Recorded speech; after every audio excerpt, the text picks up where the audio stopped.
You are listening to subscriber-only content. Chocolate rain.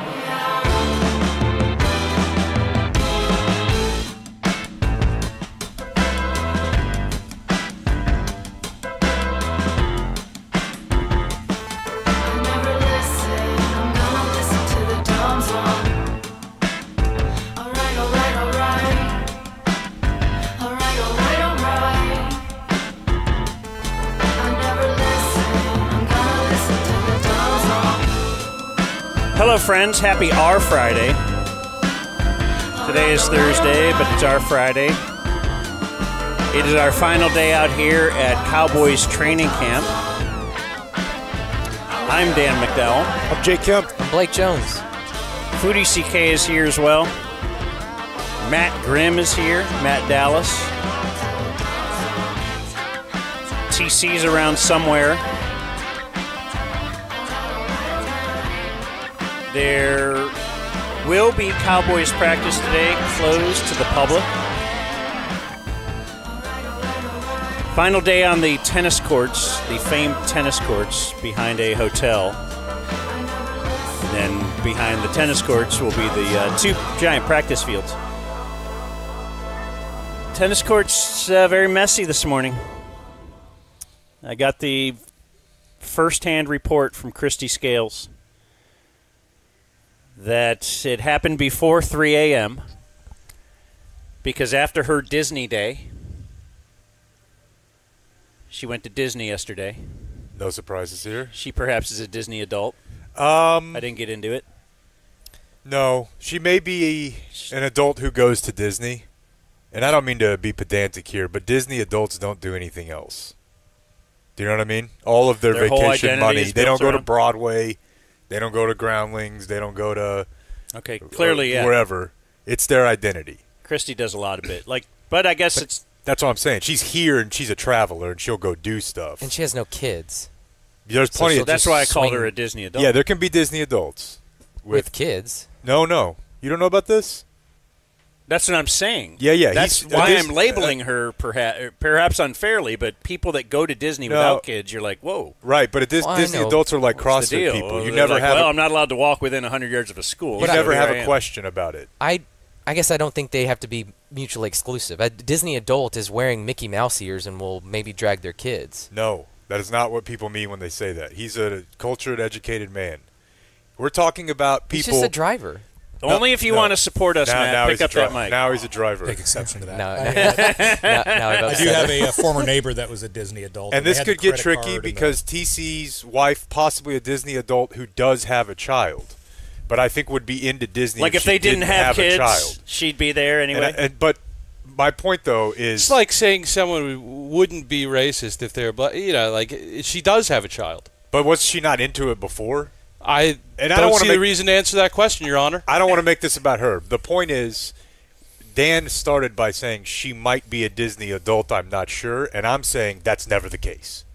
I'm saying you'd be sure? You would be sure. Like that they'd wear it. She's just she has a lust for life. So after Disney Day, she comes back here. Yeah, so she said she was having trouble uploading her whatever file they report, something, you know it. I don't have to tell you. Uploading the show, uploading some kind of video file, taking a long time from her room. And she's like, well, here it is, 3 a.m. It won't load. I got to get this out there. Let's go out to the practice field because I know the Cowboy internet is good out here. So she came out here and saw, I think, a couple of raccoons scurrying away. Was she still bounding or had she changed? I don't even know what that means. He's married to one, I guess. Yeah, no, she's not. He'll defend that to the death. What is bounding? Absolutely. You're not allowed to dress up as the characters because there's other people dressed up as the characters, so they try to get as close as they can. They call it bounding? Uh-huh. But his wife's not a Disney adult. Okay, it's good to great. know that it's raccoons because there are a lot of unhoused out here, and there's a lot of food in these restaurants. They're not getting past Cowboy security lady. Overnight, you're getting anywhere you want. You're a homeless person. I bet there's an overnight person. Of course there is. It's the Cowboys facility here, dude. Yeah, I think you guys are underestimating homeless in the cover of night. How they move around like snakes. You don't know they're there, but Actually, You move a rock and my sources say if it's raining, they won't come out. we did learn some information. We might have had a 1%er homeless. But some feed this at the bothers same- me, and during the break, I swear to God, I will clean all this up.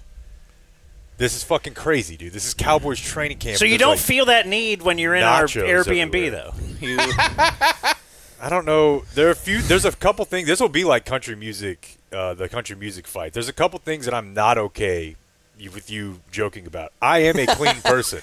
He did clean up your sugar. And so whatever you're talking about, the house in general is super it was clean. one tiny sugar packet. It was this big. And Yeah. then after But he's that, right. If we're going to the Super Bowl this year, we can't have that. he Can't have what? Extra sugar? Mess. mess. We can't have little pieces of stuff. Anything disorganized. And It's an odd choice, though, if you looked at that whole kitchen and would say, There was not a oh, piece- look, Jake cleaned this there one was not little a piece, area and all there's this not a piece other. of trash out there. Hey, There's not an empty bottle, and partly because Dan's on top of the trash. Everything is taken care of at that house. Everything means everything. And we're not going to have a Valentine's Day date with the Super Bowl if we have trash in our facility on the ground. Has he said it yet? What? His wife did. Oh, that's right. With the kids or something. Yeah. Whatever. Valentine's. What about the contacts? What about my contacts? Yeah. There for 3-4 days on that table. Oh, yeah. I did take a picture of that. Darn it. I Yeah, meant to, that's a tough one. I meant to social media that. And the tricky Just part to say, is you're Jake like, is my teenage daughter. This is what she'll take her contacts off at night and they're all over her bedroom. Like they're in the floor, they're on the desk, she has disposable contacts. There were two in the toilet last night. that's But he has two on the That's living okay. room. Why would the Yeah. toilet not be okay? It Toilet was seems just fine. jarring as I'm up from my midnight pee and like, What if he is flushed that? it? What if you did that? How about? Why would you waste a flush on contacts? Oh, now this guy I'll pee multiple hugging times. trees out there. California's in a drought. Do you flush the toilet every time you like throw a tissue in it or something? I don't. I don't just throw shit in the toilet, unless it's actual. like you blow your nose on a tissue and you put it in the toilet. You flush it, or you. I put it- throw that in the garbage. Why would I throw it in the toilet? I like throwing it in the toilet. I gotta. Can I ask why have you're a septic tank. acting like an asshole right now? Whoa! I've just started telling a story about this, My and all of a point sudden is, it's. is it weird to put a tissue paper in the? I said I put it in the toilet, and you go, I put it in the trash can. I'm Is used it a to. normal- I have a septic system, so I'm conscious of what I put I in am there. asking because I don't know what's normal, and okay, that seems like a normal reaction, not. Ugh. Like, so what I'm saying is, I thought that by saying I'll sleep on the couch, like I'll I'll be out here. My daughter this morning was like, "Why are you not in a bed?" I'm like, "I'm one of the guys still have a bed." That I wouldn't hear things about my little homeless. I didn't hobble bring it up. over. No, I'm not talking about you. Your but- bedmate did. You're right. You're right. Yeah, He it's like the apparently guy who- wanted you sleeping he next to has him. a bed, and now I'm gonna do it because I wasn't going to before. The gloves are off. Good. Go we got ahead. license. You might have just been a little under the influence. It's okay. The amount of social cues that can be missed in a house like of this size, like last night, I wanted to go to bed so bad, but I'm on the couch and I'm like, hey, I'm gonna turn this TV off. Blake's like, I gotta print a few things, do whatever, and I'm out. And I'm like, okay, turn it off. TC's still editing something without headphones. And then when he finishes up and he's like, good night, bro. And I'm like, all right, bet, bro. Good night. I turn out the light. 20 more minutes of him packing up cameras in the living room. And I was like, in my head, I'm like, I swear to God, this could be done in the morning. And I'm doing breathing exercises to stay calm. And I'm like, he's going to interpret that as me huffing and puffing and moaning. Really, I'm just trying not to say anything. But I'm listening to him like literally pack a full suitcase, can't snap cameras on, and I'm like, holy shit, dude, it's 12:30. I have to be up in 4.5 hours so that I'm up when the kids go to school and can talk to him. We turned the lights off 15 minutes ago, and he's packing. I couldn't believe and I'm like, and there are 2 beds in our room, and I'm not sleeping in one of them so that he can have a bedroom. But he's out here. Someone was going to be mad. I was incensed. And, you know, I'm a lot more scared of Clayton than you. He's meaner. He's nastier. And he would have been furious if he woke up and everything wasn't packed. You could have got up. I packed it then. Yeah, Let's yeah. be reasonable. I was just thinking to myself, why is this being done? And we were in like an hour of overtime of me like being like, all right, boys, turn it you're down, like kind of starting to. I went and got all the pillows out of the bedroom. I went and got my blankets. I took my shirt off. Like 10 minutes later, I was like, "This has got to be a." No, Someone going to notice that I want to go to bed? The first cue was, typically like the bowling alley, they'll play like a closing time, as in like, hey, finish your game or Right. leaving. Jake switched from the local news to Family Feud. The ultimate kneel down, dude. I knew it was like, hey, y'all better wrap up. I'm going to leave this on for y'all. Not this guy. Wrap it up. I don't want you acting like I'm dirty. I really don't. That's what I'm saying. Is that the house has been very clean. I apologize. You did cross the line. I don't want to. I didn't realize that was the one thing I'm allowed to be like, hey, Alky, what's up? And you're like, yeah, cool, yeah. On that note, But if I call you dirty. I want to bring back the no puppet drop Oh, the. after the break. That you potentially were drinking on this night? I don't know. We were pretty open about that one. I want to bring that back. If it's been in my head. Why?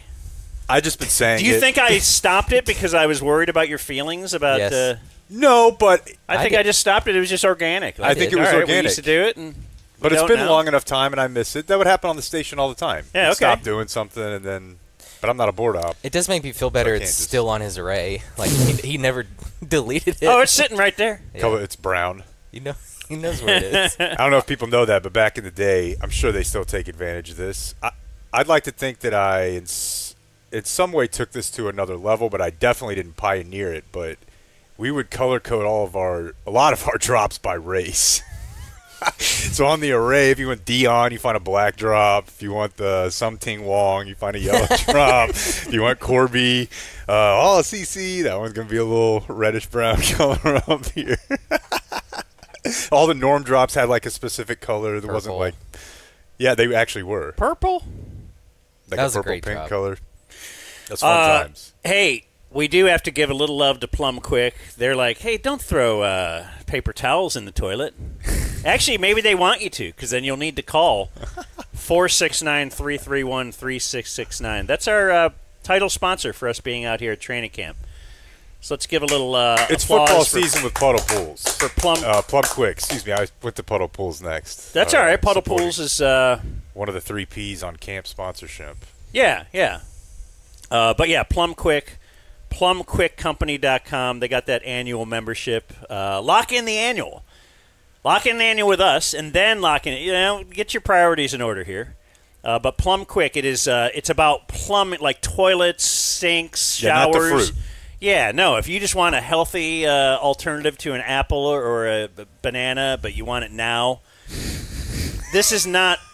They missed the boat on that, but their That's- next idea was plumbing. That's plumquickcompany.com without the B. If you go there, you can instantly they'll get it to your house. We need to do this. What? I used to do this all the time. Speak just ticket tails in the control room.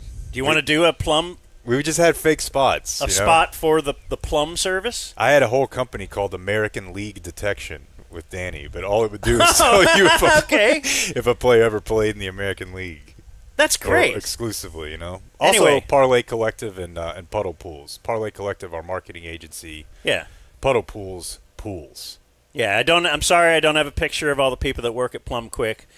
I do for the Parlay Collective. I like to show that. People are more likely to go to parlaycollective.com. One quick story from two from both my home front and here. Home front for about a week.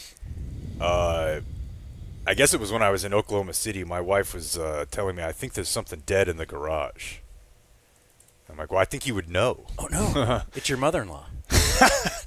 So It's embedded in the windshield. Jake was driving home. That was the Cowboy. Yeah. Dwayne Goodrich or something. I think I messed that up every time. But in any case, I got home and I couldn't smell anything. And then I leave again. She's like, I think it might be in my car. Is that a wife thing? My wife is always like, man, the garbage really stinks. They Smell have it? more I'm like, sensitive smell. No, I I think have that's not science. noticed Yeah. that at all. Yeah. Yeah. Okay. So they need to smell when you're ready to go, Okay. Absolutely. So my stepdad went down The and Riz? checked it out while we were gone. He's like, there's nothing in your car. So she found out last night that we got an outdoor freezer for Christmas like a year and a half ago, and it's been unplugged apparently, and everything in there rotted. Oh. Dude. And I didn't have half a cow, It's your own Boyle Heights. but it's pretty bad. Pretty bad. And she's like, "Hey, I went out there." How long has it been unplugged? You just don't know? I bet it's been a week. Okay. I bet it's been at least a week. And it wasn't full, but it's disgusting. So that's waiting on me on the way home. On the home front, A lot of Yasso bars. It'd be impossible. You're gonna have 100 mounds of dog poop in your backyard when you get back. I've Oh yeah, because you're the cleaner, right? I've heard that she's been doing her level best to keep it What at do you bay, mean but hurt? I think she probably does 1 or 2 a day and gets grossed out. The problem is there are 5 or 6, and most of it's not solid. And your dog's giant. I'll just, you get home, you put on the. You need to feed big them like boy pants RFK. and Get them go smooth for it. poos. So this morning, this is the second week of camp. I think the only radio show doing 2 weeks of camp, by the way. Put it on the mantle. Which means that everything goes from like a 4 to at least an 8 or a 9. And the lady across the street was leaving to take her son, her older son. He's like 18 or 19 probably. He looks like he could use a little guidance. Yeah, Little stepdad action.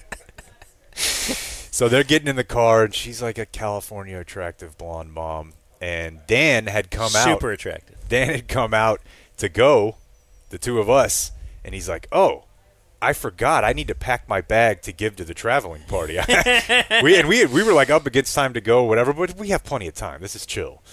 And so he's like, "It's cool if I just go back in."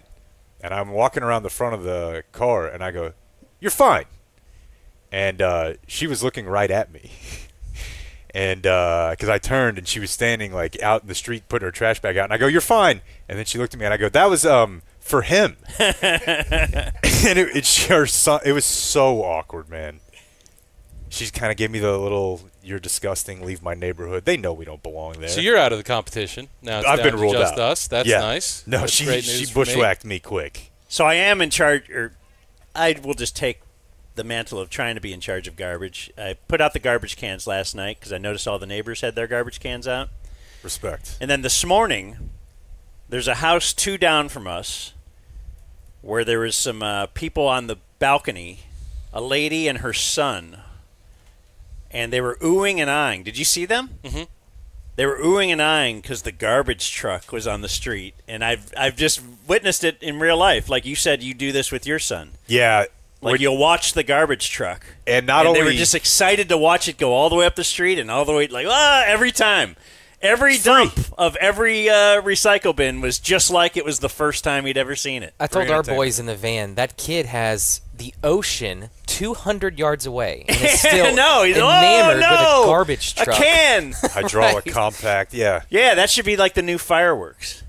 They have You know, cool ones that- out here, 'cause- too. It doesn't scare you. They have what? They have cool ones out here. That's one thing when you get into Thrash and Trash Productions and their entire suite of videos, you start to pick up on like the regional, like, "Oh, that's a Washington. That's cool." Kind They have of just seems different like ones. a trash truck to me. Well, I will not criticize your cleanliness. I'm sorry. I love having contact lenses on the table. But I will say that I was right. That there's going to be an uneaten frozen pizza left in that Airbnb. it's possible. You get excited night 1, and you don't realize, man, there's fish taco. Every great food you could have is right around here. I'm not trying to shoot all your bits down, but I'm going to. I would spite eat all of that, and kind of intended to, but we accidentally bought a pizza with onions on it. We ate the pepperoni one. Oh, okay. That pizza also would have been gone last night had it not been garlic chicken. That's the thing. I bought a chicken one because I was trying to mix it up, but it was onions and Garlic it's chicken and disgusting. onion. I don't want it. It was like a store. It's $5. We might have to eat it, but Oh, most yeah, everything no, I'm else not- in there, Nah, we've done good on the fridge. I can show you that I made a pizza because I burned my thumb on the oven. Oh, no. I saw Yasso bar empty boxes, so I think Jake was clearing those out. We'll finish. No, remember, he's real ice cream guy now. Well, I think I had You one. did. I did. All right. Yeah. Out of the 6 boxes, I probably had 4 boxes Yeah. myself. Oh, wow. I did. I took down one. Look like most of the Have we, government-approved what's our app? protein bars have been consumed in there. Yeah, what is our Yucca. I'm not Yasso? scanning. I'm not scanning that. I want to feel good about eating that. It's better than it's better than It's you think. Better than Yeah. the alternative. I thought I made some headway with our frozen yogurt lady down the street. There's like a little, I don't know, pop. It's just frozen yogurt right on the beach. It's wonderful. It's your second favorite place here, I believe. Yeah. It's the same girl behind the counter, I think, every time we're here. And this year, I hit her with, you get 2 toppings and a small. I get cookie dough for both toppings. If you put all of the cookie dough on top, all of the cookie dough is gone in the first quarter of your frozen yogurt. So I asked her politely, will you put the first half of the cookie dough on the bottom, then throw the frozen yogurt on it, then the rest of the cookie dough? Yeah, an artiste. Yeah. She's going to remember me. She seemed amazed. You know what you need is, I think in a lot of times like that, you need another cup. Like, what if you could just mix it? Yeah. As you go? Yeah. Yeah. That does sound nice. That's one of the things I don't like about snow cones. Now, that's not necessarily a first down, though. Because I feel like I was thinking about my daily routine out here, which is wake up, 6:30 to 7 Dallas time. Mm-hmm. Get up, take a walk to get my weak coffee. But, in fact, been wearing my Puddle Pools. We give Puddle Pools another shout-out. Puddle Pools. They have a good hoodie. So Puddle Pools, if you would like a monthly pool cleaning or weekly, I should say, pool cleaning and chemicals and all that, or if you like really cool hoodies, they could hook you up with that. My guess is if you ask nicely. puddlepools.com/dumbzone. Anyway, though, I walk with my, because it's very chilly in the morning. You got to wear long pants and sweatshirt. That's the thing about California that you don't think. Did you bring a jacket or anything warm? No. Okay, because my first trip out here, I didn't, and I had to buy a jacket. At James Taylor. James Couple weeks, years later, I bought a James Taylor jacket. I bought 3 or 4 jackets out here. Dude, one time I was sitting right here on a Sunday morning at 6 a.m. for a shake joint with no jacket, and you could hear me chattering through the air. I was. Yeah, you don't think about it because you're going so to California and it's usually beautiful, but yeah. Anyway, so I'm wearing my hoodie on it. I go to the gas station. I get 1 cup of coffee, the giant, and then I get another empty cup to hold it like a sleeve. Yeah. And then when I get home, I pour half of that cup into the empty cup and fill it with hot water. And I end up getting 2 cups of coffee. For the price of 1. For the price of 1. Yeah, I like that. First down. It's pretty good. The bit I see that I don't have the balls for, there's some guy on TikTok. He's kind of like mafia coded, so maybe this is how he gets away with it. But when he goes to Starbucks and he gets like a venti drink, he asks for no ice. Oh, yeah, I do that. And then he asks for a cup of ice. Yeah. Oh, because that then they're gonna fill the ice. Yeah, because what you're takes doing away is like good. a quarter of the. Right. Yeah. What you're doing is good, but they're still having to expend the same amount of coffee. But if you can get one over on Starbucks, like fill the whole thing up. Yeah, that's why if you get a... And it literally fills 2 whole cups at that point. If you get a taller grande in the menu, you can say put it in a venti cup. And so then they'll just kind of get carried away filling that thing up, and then you've got a bigger coffee. Oh, my God. This guy just has tricks that are ancient. On today's program, we will have our... Not every run is a first down, but it is all a part of establishing the run. That's right. We're having the Dumb Zone Triplets. Yeah. We will have the current modern day, like when history is retold 20, 50 years from now. Yeah. They will talk about the triplets, and you'll hear of Aikman and Emmett, and then they'll go to this era, and it will be Brandon Aubrey, Bryan Anger, and Trent Sieg. And that's kind of what everything is built around, and they will be on with us later today on the program. That's why they're available. They're kind of, done and dusted here. Yeah. They're aiming for like 10 minutes from now. I wanted to interview you guys. Really? Okay. Yeah. Oh, they're going to show up? Cool. That'd be cool. Matt go Grimm, first. what's your plan? So Matt Grimm is, don't want to just say he's the driver, but he is driving One of my many roles. Chief Logistics Officer. back to Dallas. And it's just interesting that I think the plan is that you're leaving like from here, from camp. You're not even going back to the Airbnb. Correct. We're leaving from the parking lot. Yet we have the Airbnb for another night. You could say, wow, I could just relax in California, enjoy some beach, Sleep. maybe look at the trash truck, sleep, one more burrito. Nothing wrong with that. Okay. You know. But I feel like it's your intense competitive nature that is making you leave. We've got to beat you back to the den. His whole bit is he wants to leave now. Can I beat a flight that's tomorrow? Yes. That will get us back in Dallas, I think, around 5:30 or 6.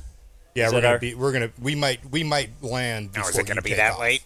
We might land before you take off. Sorry. That's your goal. That's likely what's going to happen. Did you see his grift over here yesterday? He's transporting burritos back home. Go on. What are we talking about? Yeah, I buy burritos at the end, put them on ice, and bring them home. From Spencer McKenzie's. This time I did not do Spencer McKenzie's because I'm going to be back out here in 10 days for another week. Yeah. Like California Separate. style? Yeah, so I got some Corrales' burritos. Little special treat that's diagonal across the street from Spencer's. What do you get?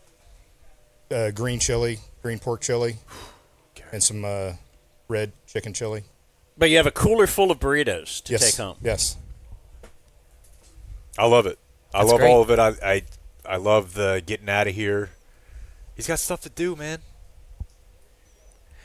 Well, and I guess you are coming back pretty soon and all that kind of stuff. Yeah, But these guys want to get home. Yeah. You know? I Yeah, feel I like would- Clayton's probably been on that vibe since about day 0, so I don't know that he wants to hang out another day. And if TC's life is anything like mine, it's a living hell right now. I would think TC would want to stay, yeah. Yeah. well, TC's not in charge of leaving, though. No, Just the make the families are stop. so cool about this. That's what's so fun about it is everyone's just really, You're working. really on board. My wife wants me to stay another day, but that's a different story. Yeah.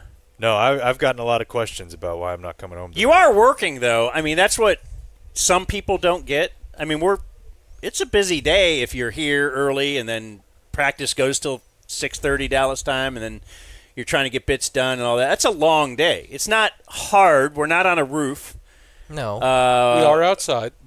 But, yeah. No, it's a long day. And I think I don't know. I'll talk to Brandon about it a little bit. I think people hit him up in the same way.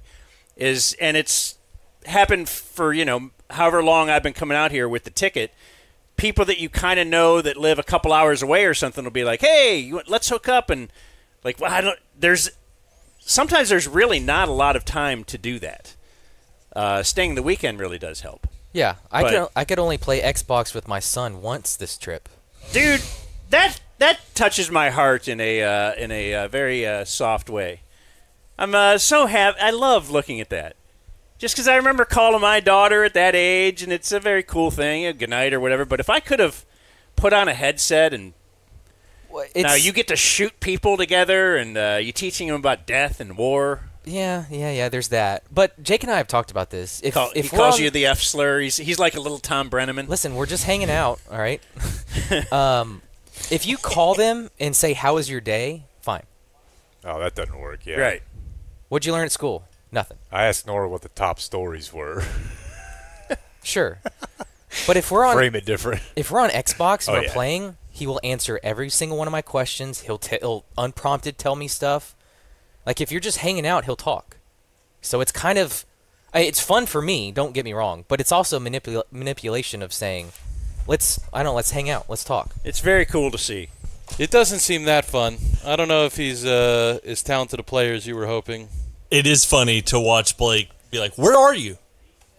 Well, Get sometimes to the top of the Support. hill. I said the top. Yeah, he's like where's yelling our- at him that he's not playing we're well. We're dying down here. I need to direct him. We're playing King of the Hill, so I need you in the hill. I don't need you off scurrying around to find a perfect weapon. I'm in the trenches. I need your help. Come revive me. Yeah. Yeah. I Get think out of the warthog. some Why of are it- you in the warthog? I need to keep his focus. Hey, focus, please. respect. We're here to do a job. Somehow, that reminds me of the other day, the Orlando Scandrick Madden story popped across my timeline. Somebody beat a kid bad in Madden. Yeah. Recently. And you said you're kind of worried about soccer. Oh yeah. For that reason. Yeah. And I've been beating my kid in video games and everything for a while because I don't want that to happen. Yeah, I've started trying. I put the soccer game on like as hard as it can go, so he stops winning. Because we're about to start real soccer, and I need him to start losing, so that he gets the experience of it, right? And he's playing FIFA. But anyways, the Scandrick Madden story was he went to cancer hospital and beat a kid like by 50 or 60 points. It was going for 2. He was onside kicking, and this NFL.com story afterward has a quote from him. Again, he's at a children's hospital. Kid has cancer, 9-year-old. Scandrick said, "Nothing is going to be given to you, so I don't think I should have given him anything." 100%. 100%. I made him better, if anything. If they don't want you to go for 2 and to do onside kicks, it wouldn't be on the game. So true. Boy. And what did the kid most want that day? To win or to see greatness? To really up close know how the game is played at the highest level. Yeah. I think that's the greatest gift you could Wish have given fulfilled. him. You need that character in the slot. I agree. Him and Jordan Lewis. We Get need a- Caleb Downs to have a little bit Get in a it. dog.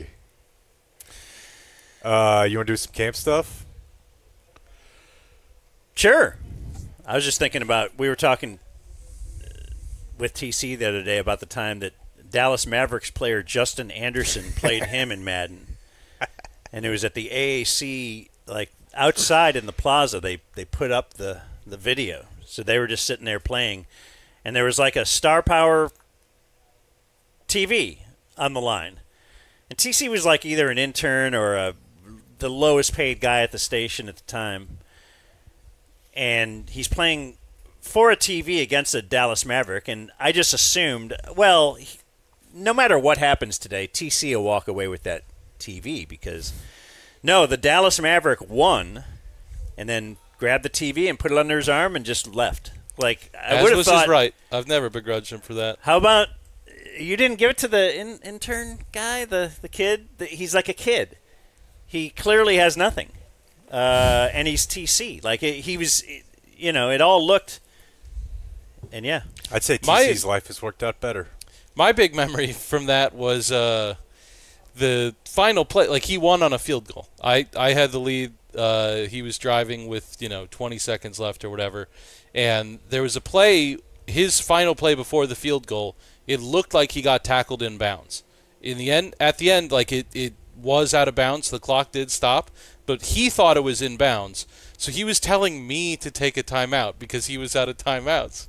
Huh. In what world is someone going to be like, oh, yeah, I just want to see if you make this kick? For sporting reasons. Just go ahead. So you weren't going to do it? Absolutely not. Because he Well, thought. that's why he took the TV then. He's like, I'm a pro. Yeah. I said, I'm an NBA I player. do not He'll begrudge him whatsoever. He'll taking do the anything TV. I want because he probably worships me.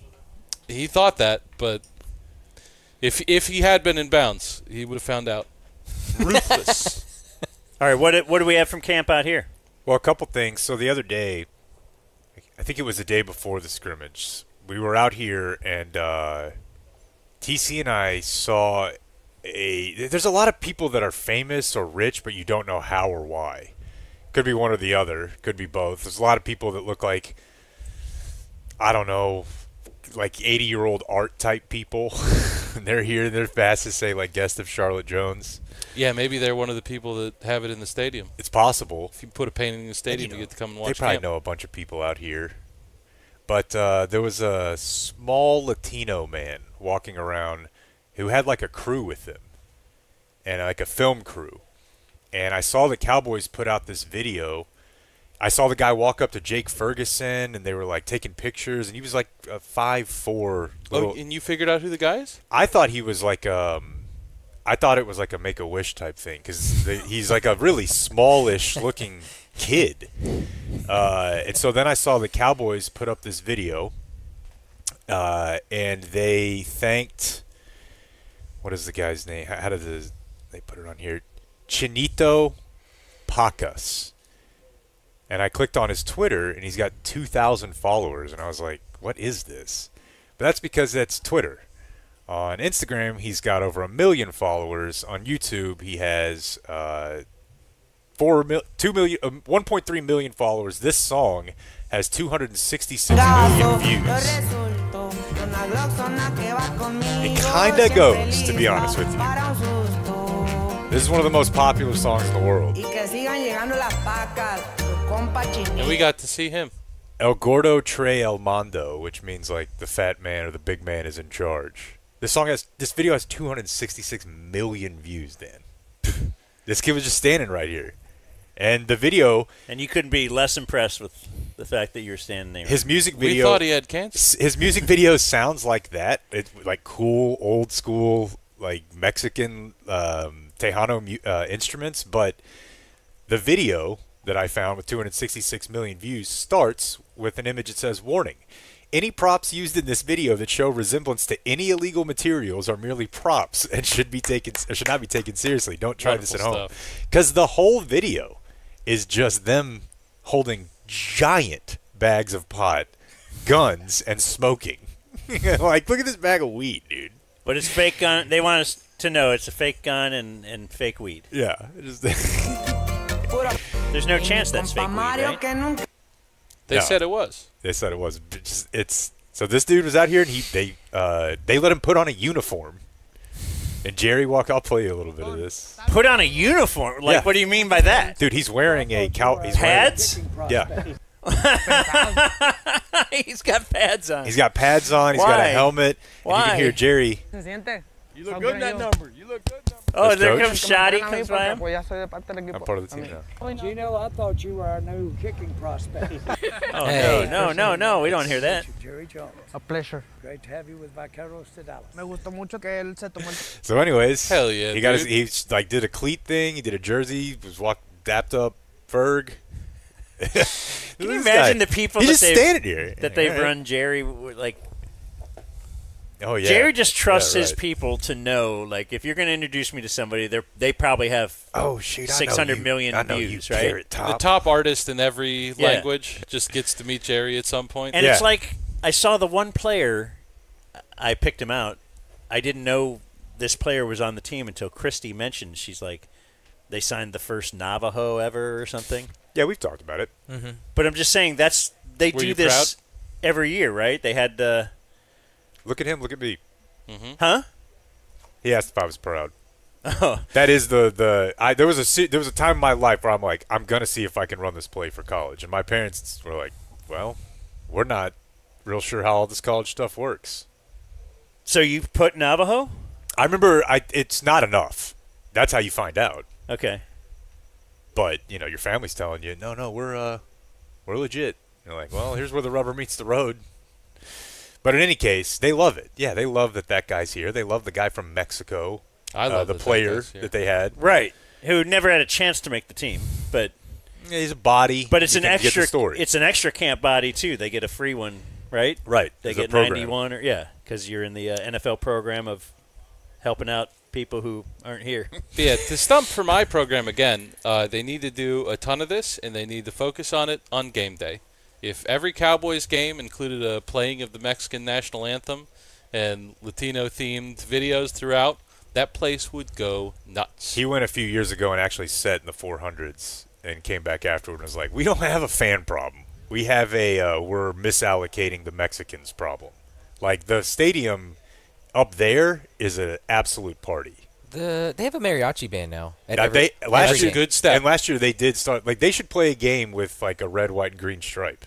Having a mariachi band, is that like no. if we were to play Henry Mancini at a white person's event? Like, no, that's the same as what I was saying last night. It feels racist for me to say that I love having my son taken care of by Latinas, but only a white person would think that's racist. They love it. And you know what else they love? Mariachi bands. Mm-hmm. Like, they're not. You sure? I'm positive. Okay. They take pride in this. Because, you like rap, but what if, hey, look, the white guy came in and you send the polka band over, and because that's what they know about white culture. It'd be kind of fun. Yeah, you probably would like that. Yeah, I think polka is fun. This is why you should get pedicures. Bad example. That's a dumb thing to say. No, it's not. Nobody's worried about this stuff. Nobody. Like, they love it. They want to clean. They want to get that dirt out under they your don't. nail in the corner there that you can't get. They like having a job in America, and they like to talk shit about you the entire time you're sitting there, as is their right. So it's okay to go to the place that Robert Kraft went? I mean, Too Well, far. I think they're here in America. I think I think that's They love 100% protein. okay. Yeah, they're Yeah, making way better money doing that. Some regulation might be nice. I don't want anybody trafficked. But I know what Oh, number to call in no. case I'm in an airport bathroom. It's like, why would that? Anyways. There was a Clayton Adams and a Christian Parker press conference yesterday. We'll go CP first. And these are not going to be funny. It's Christian Parker. This guy is he's a robot. And now we're 4 or 5 days out from the preseason game, and all the film nerds have had a chance to do their thing. Did you think about asking him a question? I thought with him right over there that there'd be something you'd like to know about. No, because ooh, look at this. There goes Blake. I didn't because I don't want to upset. Don't you think Tad would look over like, "What are you doing?" If you asked a question, no. I do. I think Like if you asked from here? no. Well, if I set up there just randomly, I haven't been around the team. The guy. No, you just hold up your hand, give your affiliation. No, he'd be fine with it. You're a member of the media. That's what we're here for. Well, But, I mean, that's just not what we usually do, yeah. I might have asked. But, yeah, you'd be fine. Oh, I don't know if I'm able to play this. Let's see if it plays. Okay. When you interview for jobs, either position coaches or defense coordinator the last couple of years, was age ever mentioned to you and brought up at all from the people? I think that's a great question. Like, I want to know what kind of questions they ask in interviews always. He doesn't mean just the Cowboys then. Right. Yeah, okay. Yeah, just over. Because as Christian Parker will say in a lot of these answers over the summer, I've only ever been young. So, like, every job he's had, he's like, I don't know because I've only ever been the young new guy. Yeah. So I thought that was a really good question from Todd.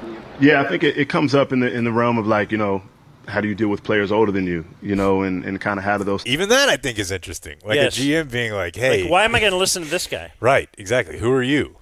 How do you deal with players older than you, and kind of how do those things go?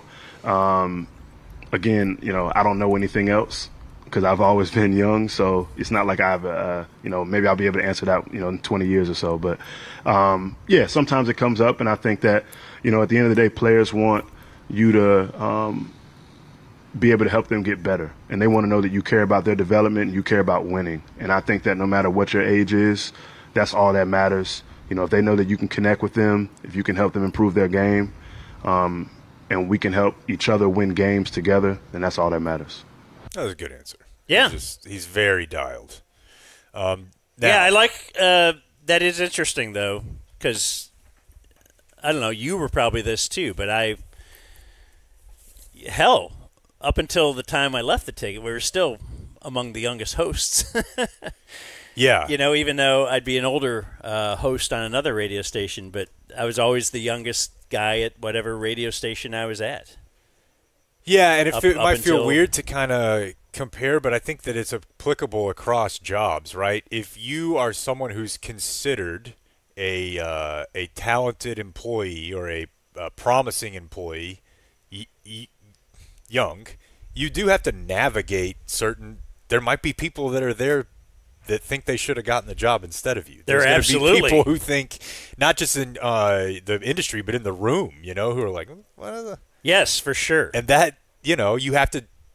But you need. Although I don't think here because I believe they they blew everyone out on the defensive side of the ball. But maybe at other stops, Golden Boy, right? Or it's Dan can get away with anything. Who was the Brown? Jim Schwartz. Yeah, quit the Browns last year because of that very thing. Right, didn't get the head job. He didn't get the head coaching job. He felt he clearly deserved it, and he just walked. He was the DC.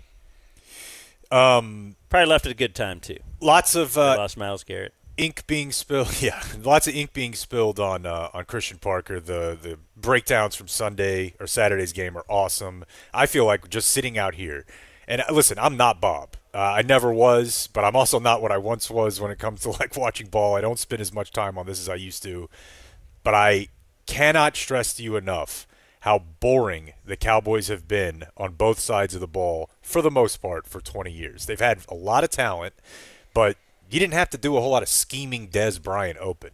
They were throwing him the same 3 routes, you know. Kellen had a little bit of a juice. Dan Quinn had Micah, but for the most part, schematically, they have always been as down the middle as possible. And you just watch practice out here, you watch the preseason game, people are excited because it looks different. But on the other side of the ball, we've already had a year to see how this works. Clayton Adams last year installed the run game. He didn't call plays. This year he installed the pass game, so he's designing that. Shoddy will still call plays. There's a big article in The Athletic this morning about Clayton Adams. The guy's the polar opposite from Christian Parker in personality, in that he's an offensive lineman. And if you were ever around football, most of those guys they're the funniest guys on the team, the driest sense of humor, usually the most like sailor-mouthed. They put out a mic'd up the other day with Clayton Adams. It was a week or so ago. And it's like 6 minutes long, and in the first 10 seconds, he walks up to Pickens and he's like, "Hey, I'm mic'd up. Probably the only 2 motherfuckers out here. They should never mic up, so I'm going to tell you." And Pickens just like runs off. So then I'm listening to the press conference yesterday, and there's a question asked that referenced the mic'd up. So I'll play you this from the Clayton Adams mic'd up. He's standing with all the offensive coaches. So the quarterback's coach, Shimko, now Will Greer, offensive assistant, who used to be a camp body quarterback. Yeah. And this is where they're realizing that Clayton Adams is mic'd up. Don't cut that. Oh, yeah. We got the cameras on. Camera's on. You mic'd up? Yeah, Shim's mic'd up. That's Clayton Adams. Yeah, Shim's fucking mic'd up. Camera's on. You mic'd up? Yeah, Shim's mic'd up. Piece of shit, didn't tell anybody. Didn't tell anyone. Oh my God. Do you know that a secret mic'd up is a $1,000 fine and a $100 donation to the hot dog fridge? Here we go. Okay. That's awesome. Couple things That should be. Note there. Yeah, you got to let everybody know it's a $1,000 fine. Yeah. A $100 donation to the hot dog fridge. So that's something I recently saw something about online, but I don't know what that is. The hot dog fridge. They followed up. And then I was watching the mic'd up thing, and I think I might have heard it right, maybe not. What's the hot dog fridge? Well, it's something that I'm working on here, you know, kind of in the back of my mind is, you know, how can you really have a break room or a snack room if you don't have a hot dog fridge, you know, and if you're going to have a hot dog fridge, you've got to have high quality hot dogs in it. And if you're going to have high quality hot dogs in it, we got brioche buns and maybe some pretzel buns. So these are all things that we're working on. Maybe an industrial size 7-Eleven hot dog roller. I don't know. But these are just things I roll around in the back of my mind. There's more, but. So Clayton moaned with delight when he heard maybe I'll have an industrial-sized 7-Eleven hot dog roller. I can't think of much more disgusting. But I do like the idea of what it's very. What was that show we were watching? Oh, where Mini-Me like just bought a soda fountain or something, right? Right. It's like once I can have the money. All right, I'm just going to get one of those hot dog rollers in my house. Yeah. It's the most offensive lineman thing I've ever heard. But also, he said high-quality hot dogs. Like, is that an oxymoron? Oh, no. Are all hot dogs... This guy's out of the game too long. But he doesn't eat meat, so we shouldn't expect him That's to. what I'm saying. I thought hot dog is poor. It's not... No one would ever... Well, I think probably it depends don't on, yuca a hot dog. It depends on how you define hot dog. Like, Isn't it all the stuff left over on the floor from the good meat? It doesn't have to be. No. Here comes big hot dog. There's so much in the hot dog world that you don't know about anymore. Yeah. And they're doing high quality. I had a Wagyu hot dog the other day. That's the thing. Like, that was amazing. But that's the thing. Is like growing up. Can I get a salmon hot dog? When we would you take can probably get some awesome veggie hot dogs that you would not care definitely if they were on a roller. But like when you're growing up and your grandfather, like German part, we put a bratwurst in a roll. Is this a hot dog? Yes. Then if it is, then that's what I'm saying. You got a lot of options. These hot dogs out here. Kielbasa, is that a hot dog? Everybody know what that is? It's a different style. It's a sausage. Okay. So I think that's what, and he got into it. I'll give you a different type of sausage. When he mentioned the bun. Putting the mic down. Brioche, you know? Yeah. You can upgrade that. Things that we're working on, maybe an industrial size. Things that we're working on. I got a few things. I don't know, but these are just things I roll around in the back of my mind. Sounds like a sponsorship deal that's doing that. What you put on your hot dog? All right, so. Oh, now we're gonna. He also, I think, this gets confusing. Good question. Todd Archer's good at this. He's on fire. Yeah, he will. He'll follow up and he'll get in depth on you. I like that. I think Clayton Adams misspeaks here, and it makes it very confusing. He says the word mayonnaise when I think he means relish. I love mayonnaise on a hot dog. It's weird. It wasn't until I was older that I found out people elsewhere in the world do it, and when it was introduced to me, I was like, oh, this is fire. And then you learn that they do them different ways all over the world. Like in Chile, they have one called a completo, where they put it's like guacamole or avocado spread and like cherry tomatoes and on the French bread with the sausage. In any case. Don't they have a hot dog that's injected with cheese? Have you seen that? Sure. Okay. Sure, as if like. Well, when I was a kid, I remember they did that when I was a kid. Oh, all right. Yeah. I'm a huge fan of just mayonnaise, mustard, and pickles. I don't think he meant to say that. Let's see, though. And then one of the things I learned from going to Disneyland with my kids, because I was trying to steam the bun, I was trying to toast the bun, and the guy at Disneyland goes, no, man, put it in the bun and wrap it in foil and let the hot dog steam the bun. It's been revolutionary. It does make the bun soft, yeah. I'm not a mayonnaise guy. Yeah, so someone heard him say mayonnaise and just said, mayonnaise? I'm not a mayonnaise guy, yeah. No mayonnaise for me. I'm from America. Okay. Yeah. Yeah, he did say it, though. So I think he just meant, like, ketchup, mustard, whatever. But in any case, Scott Linehan could never. No. Jason Garrett, get out of my face.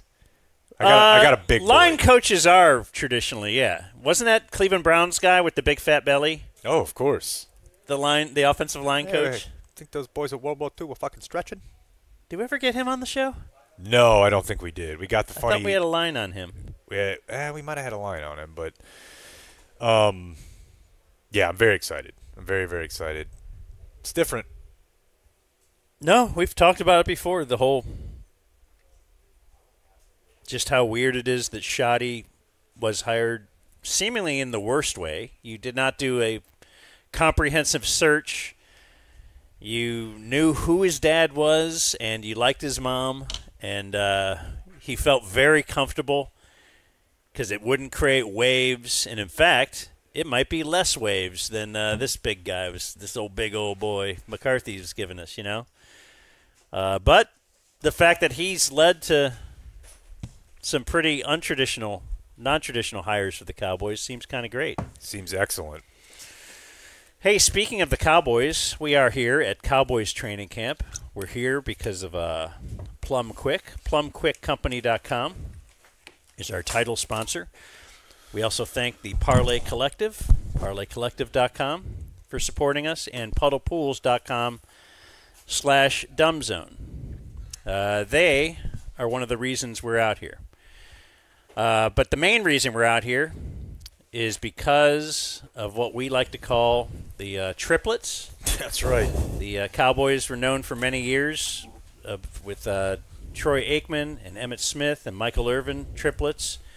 And that tradition continues today, as we have right here with us Brandon Aubrey, Bryan Anger, and Trent Sieg. All right.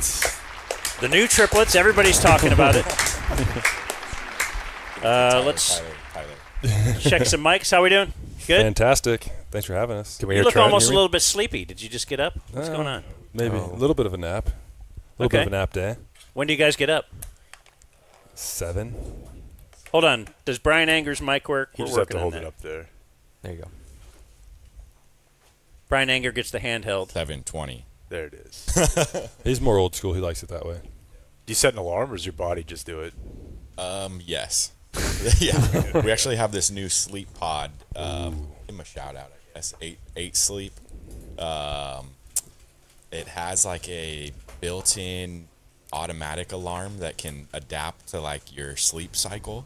Okay. So it gives you like 30-minute window from like 6:50 to 7:20, and it hits your light sleep, and it'll wake you up at your lightest sleep with a very gentle when vibration. you're alert and kind of like already waking up. It's actually incredible. You're like kind of coming to and awake, and it buzzes you and wakes you up. By That's vibration. sick. So okay, do you have the snoo crib? Do you know what that is? I don't. Okay, I'm aware of it. Okay, we haven't used it. We got to borrow one because they're pricey, but they like when the kid starts to move, it senses it and Like rocks shakes him a little bit. And when they start to make volume, the sound machine goes up, and it's it's incredible. Seems pretty sweet. So this is like a camp thing? It's a camp thing, yeah. Okay. I think we're gonna bring them home and get to use them at home too. It's pretty cool. Nice. So what is your daily routine just at training camp? Man, wake up, breakfast, meetings, a little bit of a break time, usually some chess in the special teams room, and then practice, a little bit of a break, more meetings, dinner, go to bed, repeat. Chess. Yeah, it's been a those two. I stay away from it. Brian's more of a checkers guy. No, I'm not even a checkers guy. You can't even play Connect 4. No Connect 4 either. We didn't bring the PGA game? No, that's an in-season thing. There have to be a code. Yeah, exactly. That's Dallas only. We hit Super Smash for Brandon's first year here, right? Yeah. We Nice. were pretty heavy on Super Smash. Like every window open, we would hit Super Smash, and it was pretty intense. Who are we? We 2v1 Trent. Yeah, Trent is incredible. Kind of the Trent will ringer. take Brandon and I 2v1. I'll go Link or Bowser. Are you a Kirby guy? My daughter always I might be plays Kirby. I might be Kirby. Yeah, I like to go nest, spam some PK fire, and Yeah, I get bet people you tilted. do. Yeah. It's really I annoying. look like that kind of guy. Huh? Brandon just shoots arrows at Trent the whole time. Yeah, while he's trying to slam chase him. Bryan around. Yeah. That would always be Samus and just fire big bubbles while people are off fighting over there. His Smart son's man. like 4. Almost 5. And every day, not every day because we've been busy, but he streams playing Halo with him at our Airbnb. Like this kid has the headset on at home, wow. and they can have dad. He goes to So grandparents. bonding time, like just wiping people out. Yeah, Xbox Because Live Wayne will party. get on his ass too. Like, come on, dude. Well, he's cover not. me. He's not playing the objective. So He's all about his KD. He's not trying to win. he's selfish. Selfish. Yeah. So what do you do in meetings? What kind of? We sit there and we take notes and pay attention. Okay. Are you Always, allowed to use diligently. like an AI note taker or anything if you wanted? Ooh, I've considered that. I feel like they wouldn't like it though. They Trent- probably wouldn't. But Trent has a fancy electronic notepad, so he's halfway there. yeah. this guy, you kind of got away from that. I used to have one. I gave it to him, and then I don't think you use it anymore either. I just What's it called? I like to actually flip a page and write on a real page. It's hard to like scan Yes. back in your That notes. being said, ask him digitally. what page he's on his notebook. I'm deep. I might have he's had my LeBron. notebook for Almost 3 like- years, but LeBron's notebook. I have team on one side, and then I flip my notebook over and have special teams, and I'm slowly meeting in the middle on both. So it's pretty sweet. I wanted to ask you guys this: what is your role in an altercation during a joint team practice? Get out of the way. Okay, you're not It's going and finding the. Actually, in one of the videos, you can see Bryan and I warming up in the background, and the whole pile just starts going towards Bryan, and we both just kind of shift off to the side. And I may or may not have said, "Hey guys, what the heck? I'm punting over here. What are you guys doing?" It's my spot. Yeah. You don't go find the other punter and kick his ass. Like, I mean, they do that in hockey, right? Goalie, Yeah, the goalie fight. Made it center ice, yeah. What about a kicker fight? How great would that be? Only kicks. It wouldn't be. We had helmets on at that point. We were protected. People would pay to see that. I think we would. We would at least. So I have. Let's see. This photo was tweeted. Do you have a? I guess I can show you guys this. Can we turn this around or no? Yeah, it can turn. I want to show them. There was a photo. By the way, Is that plug? Oh, maybe you can't. Double plug. That's gonna be tough. Here, I'll show you because I can look at it here. Anyway, Brandon used to be in IT. He He's can got figure it. this out. It's under there. There you go. That's what you went to school for. Brandon used to be in IT. that's Means us. he can handle that. So it was like team bonding, right? Yep. That's what the Cowboys put out a tweet about team bonding. Fast hands. And Brandon looks extremely intense. Looks like you're screaming. Looks like it's war paint or whatever. Oh yeah. What was going on here?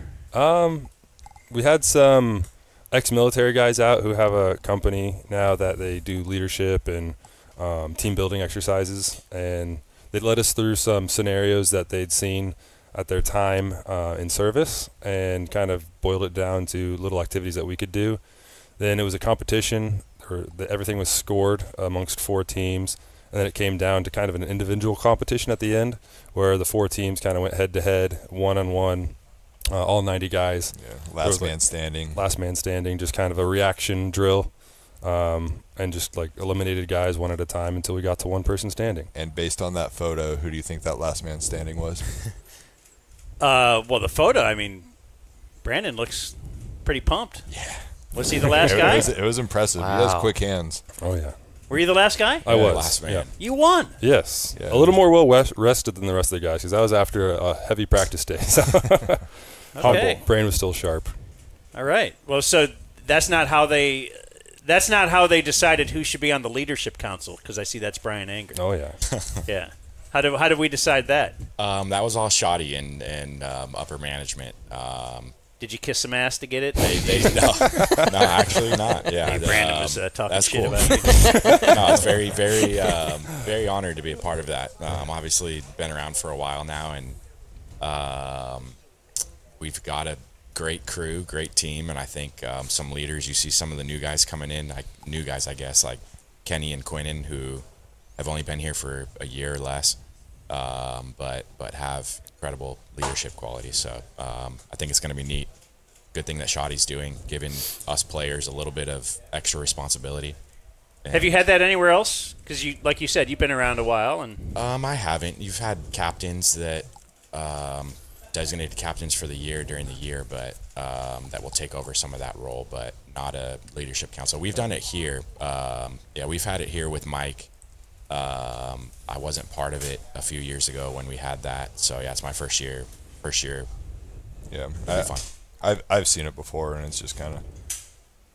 I think Shoddy's doing it good though, because it just gives a lot of opportunity for players' voices to get up to coaches in a scenario that can be a little better received at times, like just time and place, I feel like that's probably something that the average person doesn't think about in a locker room. It's just like I guess Von Miller was actually talking about it quite a bit the other day, of just personalities and like who's comfortable speaking up and knowing who is and isn't, and I don't know.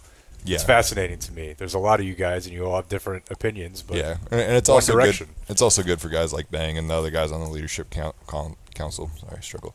But you just get a good feel of what's going on in the locker room. So a lot of times, like, guys don't even need to say something. It's like, all right, guys are feeling this way. Like, maybe guys' bodies are pretty beat up. We need to try to pull it back a little bit, or just have a little bit of a different idea on how to approach something through the game. So, I also wonder about, as you've been around, you've been to a couple different teams. You have been a Dallas Cowboy, but other team bonding things, because this is something everybody wants to do. We want a tight team. And I remember Dave Campo took him out.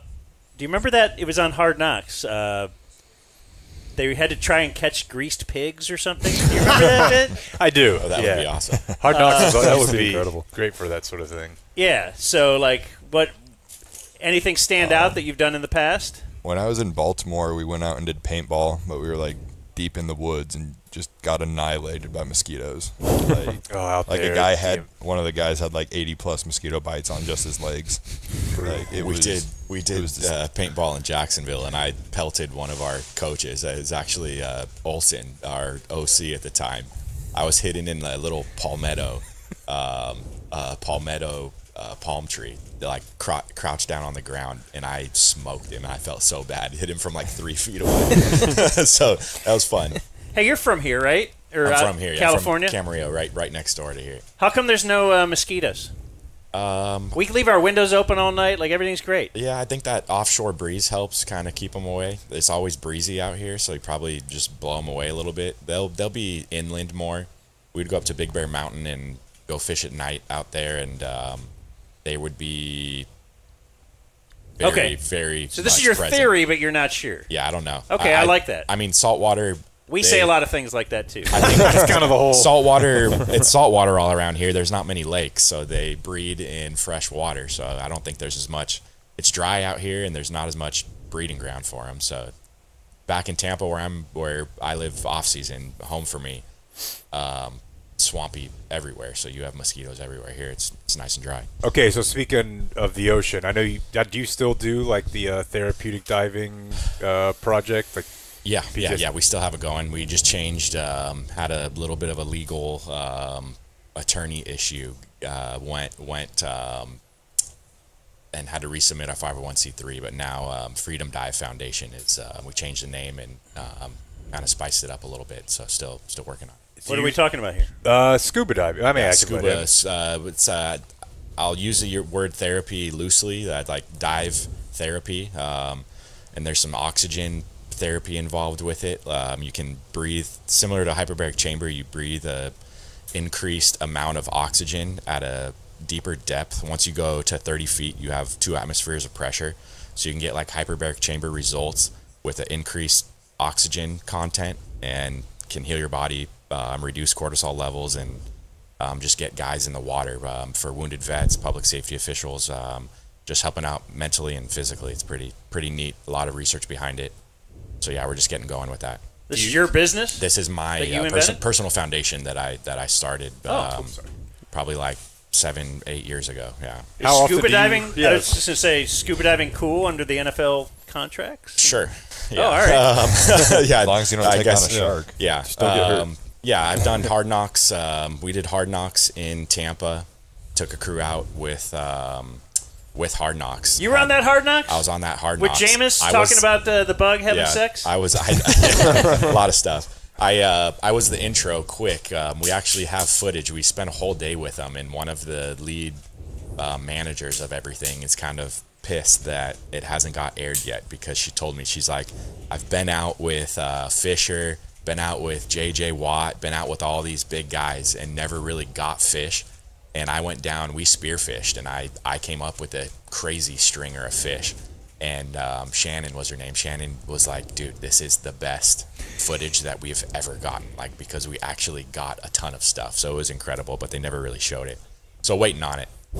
Huh. The fish were little. Yeah. No, they were solid. What's Jameis like as a teammate? He's awesome. Yeah, I think he's kind of doing media stuff now, and he's got a bubbly personality, but very genuine, and says what's on his mind, I guess. But good person to be around. We went through a couple bad years in Tampa, so it just wasn't fun. Staff change after I left, so it wasn't the best season experience, I guess. But Jameis always kept it light. I'm sorry to keep focusing on you. I know the other guys are jealous of Bryan. Brandon's appreciative of 80. Bryan wore the watch, though. Is that the watch? We all you did too. Sure okay, we gave a little shout out to our guy over here. Yeah. Yeah. Sweet. Gifted watches from Brandon. From Brandon Aubrey. Look, he's just giving. Oh, yeah, he didn't forget about us little people. He still returns your calls? Yeah, sometimes. He's bad at texting back, though. But I thought of this based on, you remember the great fake kick last year? Oh, yeah. The unbelievable run. Yep. It got us all off the couch. It was huge. He said it, right? Yeah, no. I bought an NFT of it. Yeah, I think NFL Films is doing a whole documentary series on that play. But your fake punt history, certainly I know you've.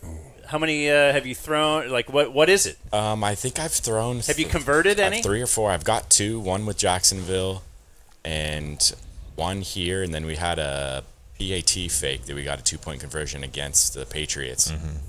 So scored 2 points.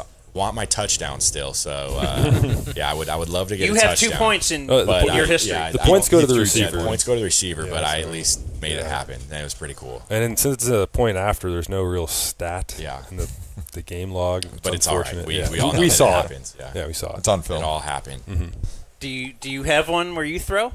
I was supposed to throw that one, but went a little awry, got a little bit too close to the line of scrimmage, and I can just get the first down with if my he feet threw here. it, we would have scored a touchdown on it. Possibly. He had two options. He got the first down, just what we needed. I got what we Took scored a the safe touchdown play. anyways, and we took more time off the He clock. That's better. waved the receiver off and said, "I got it." Kind of put your head down and just started barreling through the would-be tacklers. Yep. Slid very nicely, thank goodness.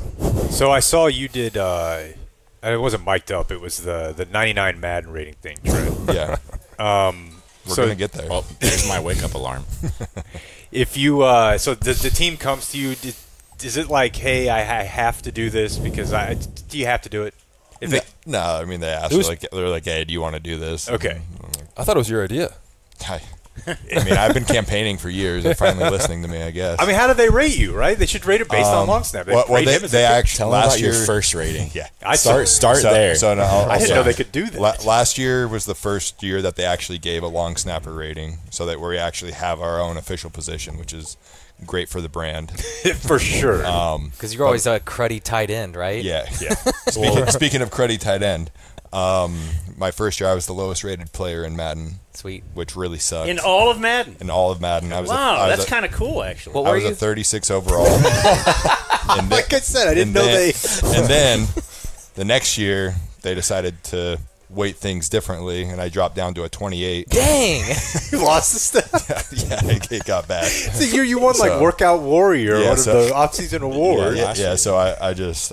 So I started to boycott Madden a little bit, like dragging my name through the mud, and now you've got there's 1,000 signatures there. Are we up to 1,000? It's pretty close. Yeah, I remember we were close to 700 last time I checked, so we're getting some ground. So I watch all that stuff. So everybody listening, come on, we'll get the voices heard. To a 99. I'll do my best to push out 99 overall, like Madden card to everyone who signs it.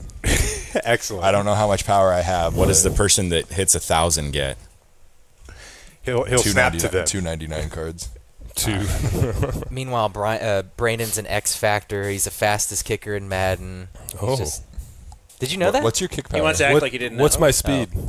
I think you're like 80 or something. Nice. 80? That's pretty good. My speed was faster than Bang last year. What's Bryan's speed? I can find that out. 79. But so as you're walking around doing the Madden thing, there's a very small clip of Hunter Lipke. Yeah. Like the quickest clip I've ever seen. And you said, is this the only public statement you've ever made? Yeah. At which point it occurred to me I've never heard his voice. I barely hear his voice. Okay, so that's just the thing? He's just... I love the guy's game. And I'm he's a great player, great asset to the team, and like awesome dude to be around. He just... The definition of like... Speak with your play, He doesn't ever say anything. I know some guys have called him a silent assassin. He just goes out there and plays. So I love it. It was great to have him really get behind and on board on it. Just means more. Exactly. Not a guy who says a lot. He's not someone who's just signing anything. Sure. Just follow up. Brandon, you're an 81 speed. Bryan, 73. Oh, man. That's not terrible. Even close. Yeah. Trent, 75. What? I feel like we just started a fight. Let's go. They take those numbers off of I think they take them off of the GPS. GPS, and I tend to not have to run downfield because our coverage is good, so that's a good sign. I did not know that's how they did that. I didn't either. Yeah. It's not. Brandon runs on kickoff. They do it purely off top speed. You had one big tackle on kickoff, so he actually I think it was the fake. The fake has actually got up to speed. The fake is what caught you, yeah. So I hadn't had to show it yet. Okay, luckily. so this is an interesting window. Did they come to you guys after and say, like, here's a dashboard or how do you know what your readouts on the catapult and everything, the GPS you can get them ask, you can ask strength staff, and analytics has it, so you can ask them. Sometimes they'll tell us, like, back in Houston, I think the kicker, one day he ran like 18-ish mile an hour, and I was at like 7. I didn't even punt during that game, I think, and I literally trotted onto the field for PAT field goal, and I hit like 7 mile an hour. For Seattle a couple years ago, when we didn't punt, your top speed for the day was 3.3 miles. Yeah, so that's just me jogging out to go to hold a PAT. It's incredible. That's a walk. It's an honor to have 20-minute mile pace. Yeah. When his top speed's 3 miles an hour, it was a good day. We're doing great. That's sick. Your job, has it gotten easy over the years? You have like half the amount of punts per year that you had in your rookie season. Yeah. Because of offenses going for it. I'd say they're more important, though. And because of him. Because they just kick long field goals. Yeah, when we're in games and winning games, it comes down to more important kicks. To where in Jacksonville, we went 2-14, and I just had a bunch of trash kicks where you're punting everywhere. Punting all the time, and games out of hand. Games out of hand, and it just doesn't really matter. And the gunners ruin your average. I say it's kind of harder sometimes. Yeah, when you mishit a ball, when you have 40 punts, it affects it more. So, and sometimes we'll punt like first punt of the game. We'll punt in the first quarter, and then we won't punt until second to last drive at the end of the game. So I've got to stay warm the whole game. Warm up back at halftime, and just it's a lot of up down on third down to where I'm getting kicks, but not kicking in the game. I'm getting kicks on the sideline, just staying warm and ready. Yeah, and I think that's definitely an underappreciated part of being able to like kind of stay in a rhythm. It's a 3-hour game, and you kick in the beginning, and then I don't kick for another 2.5 hours later till the end of the game. So it's it might be a little tougher. Are you the backup kicker? Yes. How far can you make a kick? I used to have a leg. I don't practice it as much anymore. If I need to go in, I can just go in and do it. But I can, 40 yards. I think I can. You practice out here? I haven't out here. Every now and then I'll hit one back at home, but I used to more so early on in my career. I used to just hit them just to mess around, but I haven't done it. It's a different stroke, swinging across my body, which I don't want to work on very much. I'm very linear punting. Kickers cut across the ball, so it's just a totally different swing. So no groin or hip flexor. Yeah, I don't want to torch my groin by hitting 15 kicks just messing around practicing. Are you the backup punter? Yes. And do you practice that at all, or more than he does kicking? Yeah, I'll do like every day. I walk out and the first thing I do is punt 3 balls, and sometimes it's more like 10. Sometimes it's actually 3. How long can you do it in the air? How long? How far? Yeah. I mean, I'd say like a 40-yard net, so that'd be 55 yards. Would be about. I'd be happy with that. 35 is my miss hit, and then 45 net is my good ball. Can you hit the scoreboard at the stadium? I've never tried. I'm sure I could if I tried. Okay. You have, right? Yeah. He can do it at will. He just what kind of hang is it now? You said like a 4.8. It's up there. You can hit a 5.0, and if you hit it between the cross supports, you can peek it in between the support beams and then come back down. So it'll actually go into the. Thomas Morstead. Have you done that? I've done it just in warm-ups. Yeah, okay. Not in the game. I've hit it a couple times in the game, but Thomas Morstead hit one that went in. I think Thomas hit one in warm-ups that went in the hole in the bottom and got stuck and stayed in there. So you can just peek it in between beams and squeak out a little bit more. But it's near a 5.0 hang time punt. It's a big ball. Have you guys met with the refs or anything yet? They do a little symposium. What are we emphasizing or stressing? Have you done that? I don't know the emphasis, but they are in camp with us every practice. They'll be out on the field, and you can talk to them as much as you like. Trent probably communicates with them. Trent's good at working the refs. I'm just interested in who they are as people. He makes sure to tell them. Might help them down the road somewhere. Keep them off the snapper, please. Yeah. Got to remind them every now and then. I always like to remind them of the memos where they have to stay off us. But I haven't heard a point of emphasis this year. Have y'all? They don't want the ball moving around as much. That's what I was going to ask about. Push. Nothing too crazy that affects us. They changed kickoff rules a little bit as far as alignments that you can do on KOR, but nothing too crazy that directly affects us. And outside of that, I kind of just stopped listening. So, So did anybody ever address the kick that hit the wire last year that was clearly affected by the wire? Do we have a plan for that? That just kind of came and went last year. It was. Yeah, it's so rare. Not that you shouldn't have a plan for it, but what did they say? I talked to Riker, and he said it didn't hit it. Really?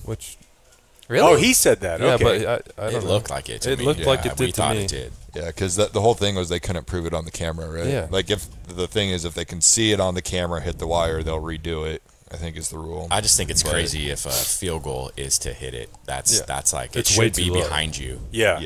And the way that the wires are going to the corners of the end zone, it should never come into play. Punting. That's just bad placement of this guy. I know that punters have hit it. Brett Kern hit it in a game. when he was with Tennessee, and nothing was said. I've hit the scoreboard against Cincinnati. We hit the scoreboard against Cincinnati, and Cincinnati was calling for a replay of it because they wanted a repunt. Ball ended up like hitting at the 22 and rolled into the 17. I was going in punt, like should have hit it inside the 10. So I was pissed and I wanted a repunt, but they said that the ball went out of the frame of the camera, so they couldn't prove that it hit the scoreboard because they had no sideline copies, no angles of the ball hitting. So it's just hard to, I guess it's hard to get that with the wire as well. It's hard to prove it if it's in camera. That one made it to the net. You had to deal with that 17 yards. What's that? Out of the 17. Yeah, 17 yard. Not terrible. Still counts as an I-20, but wanted 10 more yards to the 7 I'd be happy with that. Trent had a pretty big fumble recovery last year. Yeah. The biggest is what I've heard. Some are saying. Some say he could have scored a touchdown, and by some, this is the only guy that believes that. We said definitely not. Just go down on it. Do we have the clip? Trent's 28 rating would have got him into the end zone. That's like the one opportunity I've had to score, and I'm kind of mad I didn't try to take it. But you would have coughed it right back up. Nah. You ever blow somebody up big time on a tackling on a punt? I've had a lead blocker. I just told this story, I think, yesterday to somebody. Lead blocker. I was playing Tampa versus Redskins at the time. Shout out back in the day. Lead blocker, big linebacker I had to take on, and I hit him good. I saw it coming, put a little extra speed into it with my 73 speed, and every bit of the 73. And stood him up. And it was like 240-pound linebacker. I'm still like 210, maybe a little bit lighter at that time, so still have a little bit of mass to me, I guess, compared to some of the returners, but popped a linebacker, kind of knocked myself a little bit silly. Get off to the sideline, told my snapper, I was like, dude, I stood up a linebacker. Like, I feel pretty good about it. And he's like, no way. We watch film the next day. He taps me. He's like, that was pretty solid. So I got his seal of approval. I stood up a linebacker, but no crazy hits. Brandon had a good one last year. Bryan tends to see red if the returner gets loose, and he just charges. I make the tackle if I have to, but rarely do we have to. We've had a good teams unit, so I don't have to come into play, which is a good thing. That's got to be fun in the film room the next day when one of you guys... Yeah, you earn a little bit of respect from the guys. We're athletic still, and we don't get to prove our athleticism, so it's fun every now and then when you get to show that you actually do have a little bit of athleticism to you. Yeah, the other guys are like, hey, you're kind of a man. Yeah. That's great. Did you do your Monday Night Football headshots and all that yet? Yeah, I think so. We did that during OTAs. Yeah, that's during a training. OTAs. Oh, that's an OTA thing. Yep. Yeah. We have a day of media here that we get it all done. It's kind of nice after practice during one of the OTAs, so it's good. You just do Knock all the it bits? Out. Yep. Did you guys do something last night? Yeah, we did. We went bowling as a team, and we had the rookie show here beforehand where the rookies put on a performance trying to make us laugh. Terrible. Yeah. Is that something you missed? You never had to do that? No, I did. It was an individual performance my rookie year with McCarthy. So we had Can we get a repeat? We got a song. Yeah. Oh no, that's okay. Can we pull up? You sang? Can we pull up everybody? Yeah. Just you sang? What did you sing? Everybody by Backstreet Is it Boys. Backstreet Boys. It was rigged. He had to. It was weighted. There were like 3 or 4 songs that were on the we put it as scale. like a 3% chance for that one, and it fell. And we had like 4 songs that were on like a pie chart weighted. I picked 3 and of the them. dial spins to pick one, and it picked that the song, one he didn't which was pick. one. The of one the that it was just the only one I didn't prepare, and was like, I'm just not going to do it if it hits that one. Like, so I sung it, but he was like this. He taught everybody. I don't feel like Backstreet's back. Backstreet's back. All right. I thought I killed it at the time too. Which is a sad part. It was great. It made us happy. That's one of the few performances that I was actually like crying from laughing. See, it was great. Way better than the rookie show this year. The rookies were lackluster. I feel like that's league wide. I'm just seeing the clips just aren't like they used to be. It's declining. I feel like nobody can look stupid anymore. I threw out a first pitch a couple weeks ago. Right? Oh, how'd it go? Got over the plate. What'd you throw? Film of it? I knew the second that it happened that I did not, because I have like I can't throw. I learned to throw to do this. You go 4-seam or splinker? It was just cut it in half too. But it didn't look perfect. It didn't look perfect, and these guys let me know about it, right? But we noticed that when the celebrities do it now, not me, but when real celebrities do it, they only show that they don't show the pitch. They don't show them fail. They just show it from. Hey, you want the ABS ball strike system? I want to see 50 Cent or whatever, but I feel like now nobody can look stupid, so the rookies come in now. Got to protect the image. And it's like, I'm already kind of. You have a first pitch thrower right here. He's the only one that's done it. I want my shot. Yeah, I've got two of them now. One with the Chihuahuas in El Paso and one with the Rangers.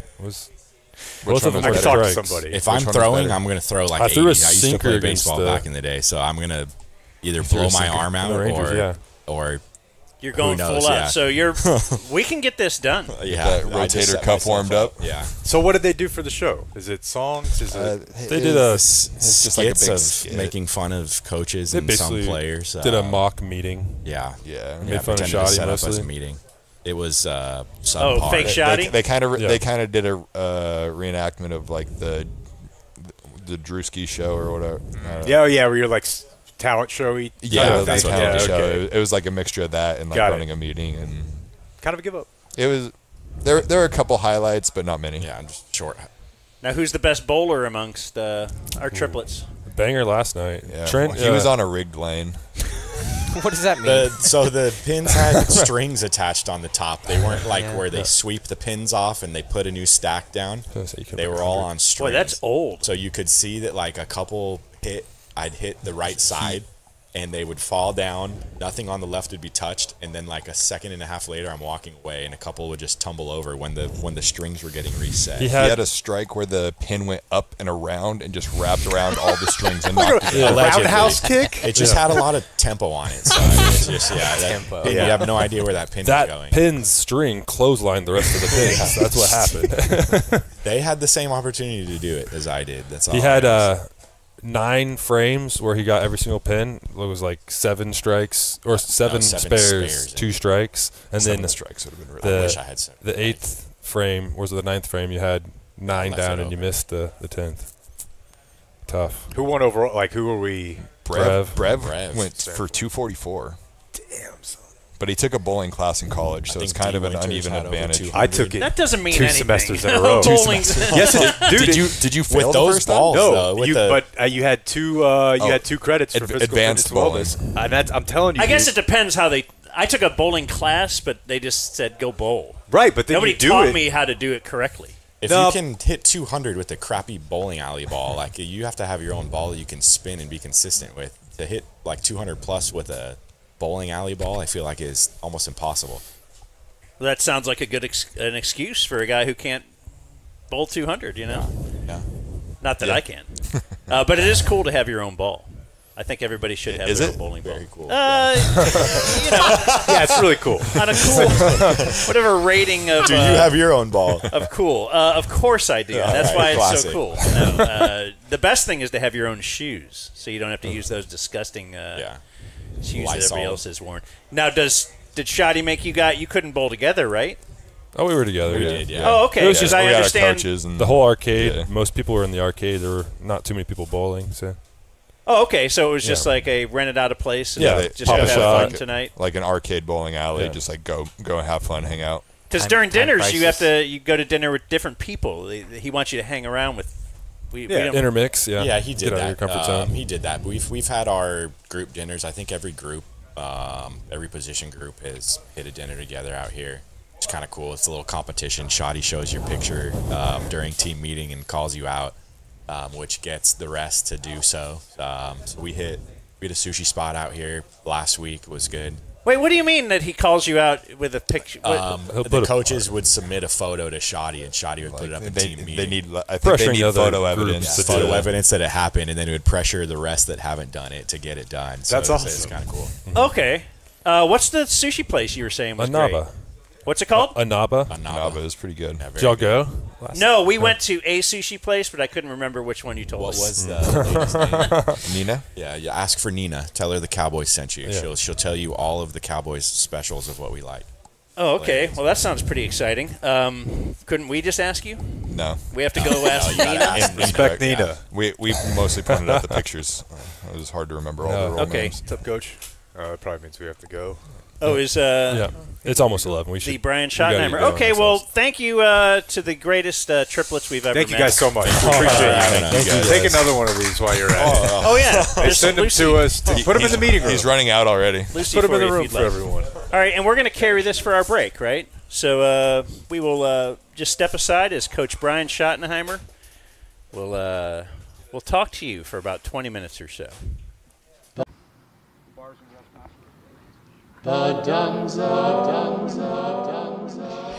This look at a unique Cowboys injury report is brought to you by Bud Light. So during the week, Wednesday, Thursday, Friday, each team puts out an injury report. We've never seen one like this week. Brandon Aubrey, not injury related, jury duty. He missed practice for jury duty. So on Tuesday, he was selected for a 12-person jury in a felony case in Tarrant County District Court. That's in downtown Fort Worth, about 45 miles from where the Cowboys trained in Frisco, Texas. By the way, the judge trying the case, former football player at North Texas University. So Aubrey has jury duty. He missed the regular practice Wednesday to Friday. It was very nice of the long snapper and the punter, who's the holder, Brian Anger, to come back after he made the trip from Fort Worth back to Frisco. Got there around 7 o'clock, and those guys hung around so he can get his kicks in on Wednesday and Thursday. So if you have a crazy week, you get a Bud Light sponsorship? Is that how it goes? I like that. Every week for you. Aubrey's kick is sent back. You're listening to The Dumb Zone. Just having fun up in the booth. So we're out here at Cowboys training camp. Thanks to the Triplets for joining us. Thanks to Plum Quick for sponsoring us. So today's our Friday, but tomorrow is the world's Friday.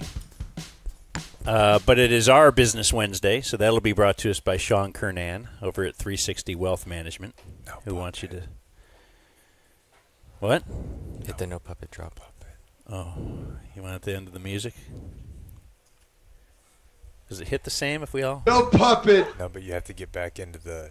Just the feel, the flow. It's like when your wife had to schedule sex. We'll do it this way for now.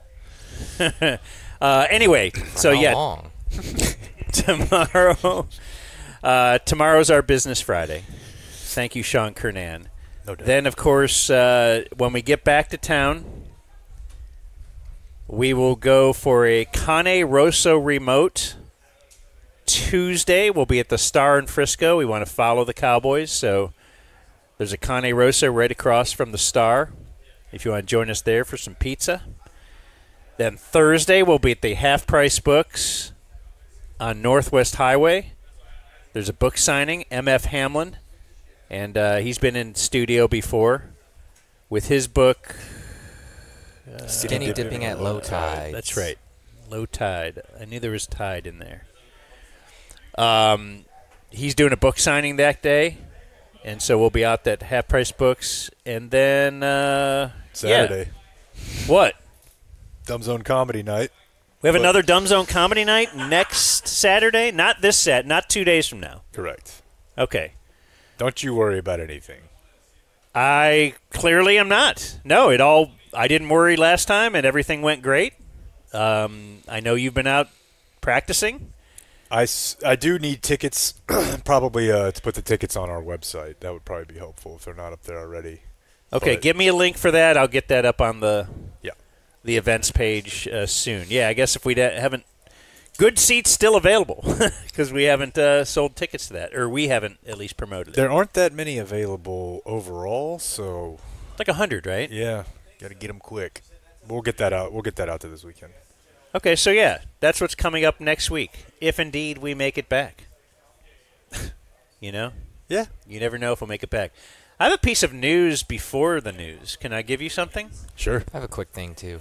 We'll look at everybody with some things. Okay. My pre-news news, but I hope you don't have this in the news, but it's that Columbia House Records is shutting down. No, I didn't have that in the news. I did. Do you know what I mean? Oh, of course, dude. Do you know what that is, Blake? Do you ever get 10 CDs for a penny? No. So this is a huge deal for me as a kid. My cousin told me about it. I'm like, He's like, bro, look. And he has 10 CDs. And I'm like, but then you're going to have to buy all these. He goes, no, not if you're a minor. Yep. I go, really? And so without consulting anyone else, without following up maybe with my uncle or aunt, see, hey, has any of this come back to bite you? I dove in as well. I picked my 10 CDs, and there might have been a ZZ Top one in there. Oh, yeah? I don't know. It's just early in my music collecting life. And I credit Columbia with the reason I have tons of CDs, because it got me going. And now they're shutting it down for good. Now, what are they shutting down? They've probably been shut down for a while, but like it's morphed into like movies and then right. whatever. But then per NPR, the Columbia Company website has a notification that says after 9/15/26, the Columbia House will no longer be accepting new orders. Yeah, I never tried the scam, but I had either my mom or my dad or my stepdad. They would let me pick some of the ones when you would fill out. It would be in a magazine, right? And it would be like perforated, and you could fill. Yeah. But I do also remember in business law, the professor, the lady, using this as to illustrate the point. That's true. That minors. That a minor actually cannot. She's like, you could go into. She used a more real life for us at that time of like, hey, if you went into a Best Buy and bought something at 15, 16, you can return that basically at any time. There's no way for them to prevent that is not a contract that they should have entered into with you legally. If you go back with a parent, they're going to say, you can't sell this to my son. Really? This is not a rational actor. Oh. Yeah, but they don't tell you that till you're over 18 and it's no longer of use to you. Okay. Yeah, that's my news before the news. Mine is anything Grand Theft Auto 6 related will hit my algorithm because I'm very excited for the game's release later this fall, if it is going to happen. And I saw this article where the Army is trying to get re-enlistments from guys who have served some time already and are able to leave the military if they want, but the Army still needs some guys. So to incentivize, now it's not across the entire Army, it's for this one specific battalion, but it will continue to grow. If they sign a re-enlistment contract between August 1st and November 14th of this year, they will receive a special 4-day pass to play Grand Theft Auto 6 early.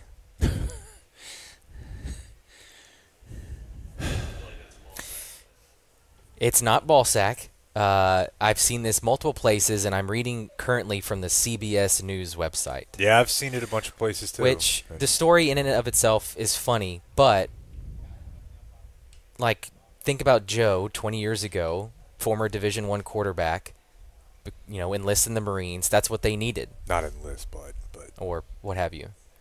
Now I don't understand.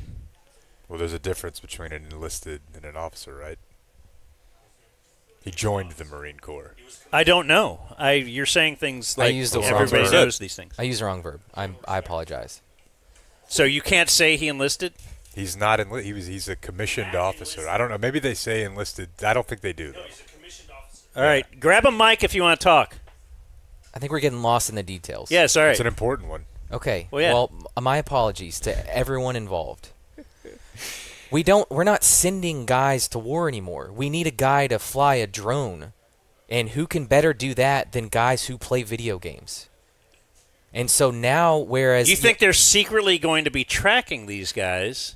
I'm telling you... They're going to watch them play Grand Theft Auto. Listen, they used to go to football camps or whatever, I don't know. To find the badasses. Now, they are setting up booths at Comic-Con. Middle school, yes. And gaming conventions. For real? I'm serious. Really? Yes. Because that's the new wave. Guys who can make snap judgments, be under high pressure, and be at the controls of stuff for the military. It's not your meatheads anymore. It's your gamer nerds. So, Brooks, they're scouting Brooks right now. Yeah. Anyway, this is kind of the tip of the spear here to like, hey, you're the guys that are good at computer stuff who like to play Grand Theft Auto. Well, if you come back, we'll let you play early. But in the future, they will be targeting kids who grew up playing video games because that's what the military's become or will become eventually. It is very interesting. It's dystopian as fuck, so I'm having a hard time kind of wrapping my head around it. I mean, the military is already primarily a lot of times composed of people who are out of options and are looking to get their life, get some structure, and it's like, yeah, well, here's a dopamine hit to throw away the next, not throw away, but a lot of people, they're done with it. After they're done with it, they don't want to go back. Yeah, but for much but of if you don't have a lot of other options, and they're like, yeah, but what if you could? But for much of our civilization, like we've needed bodies. Oh but yeah, now, now they need skill, I guess. So it's our scrawny nerds against. They're scrawny nerds. Iranian scrawny nerds. Sure. I think there's something to this, but I watch a lot of war videos, and let me tell you, they're still out there. No doubt. Kick-ass dudes. I mean, you'll see. You can like see Tiger doesn't train with the nerds. No. Tiger and also, trains. America's a little more technologically advanced, but you can get 2 clicks and see a Ukrainian knifing a guy right now, like hand to hand. It's great. Great. So if we go back to the original confusion, your brother signed up for the Marines and then he's an officer right away? No, you sign up when you're in college and then you go to 2 of the summers. This potentially might have had impact on his ability to learn an offense fully, but 2 of the summers that he was playing college football, he went to Quantico for like 8 weeks or something, went through a thing there. Is that like basic training? Yeah, but it's like an officer version of it. Oh. You have to be in college. You have to have a college degree to be an officer. Or I think there might be ways within the military, but probably a college degree. So is that how you did it? No, this is a hardcore. This is a grunt that made You're it to an the enlisted top. man. Yes, I worked for a living. Correct. Oh, okay, that's what we say. He's a grunt. Okay. So if you say an enlisted man, I was enlisted. I did have a college degree, but I was enlisted. And a lot of times guys get their degree while they're like after, use your Pell, your GI, but the people who run, like if you go watch Generation Kill, right? That's a very good, to me, and I think you would agree, like a very good depiction of like the different types of personalities you have within a platoon. The dude who is in charge in Generation Kill went to Dartmouth. Like he's, you know what I mean? These are like blue bloody, like Yale, Harvard, and below them you have different tier, but at the bottom you've got like my buddies who signed up out of high school. But the guy in charge usually is like a 0.01% like intelligence, physical. Why beast. did you do it? You don't seem like a guy who takes orders. I don't take orders. Give them. I wanted to do it for the experience. Yeah, I want to join the Marines for the experience. Yeah. Just get my ass kicked for a few Get my years. ass kicked for Some people want to go to Red Rocks, just visit all 30 ballparks. Dude, but that's I was 18 when I wanted did boot it. camp. I mean, that's not uncommon, and that's why they have a fighting force of. I mean, they're not. Going to the Marine Corps is hard, way hard. Like you're Bunch of choosing the complete hardest nut option. jobs. So Really? Just people that want to kill people. Yeah, I mean there's And not. I think it's still like that. There's not a lot of chair force action. It's a much smaller group of people. This is why they get picky about. Certainly, remember Tom used to do. Well, so there's even within. Oh my god. The baddest ass of the bad, like the Marines, they clearly always are like, we're better than, right? You're better than the Army. Absolutely. You're better than the Navy. All that. Yeah, significantly. But even within there, now you can. There are light skinned and dark, right? There's a stratification within as well. Yeah. Yeah, because you get your designation, right? What do you call your? So you think Joe's a MOS. pussy? Joe Kemp, you're saying is a pussy? No, he's one of those. I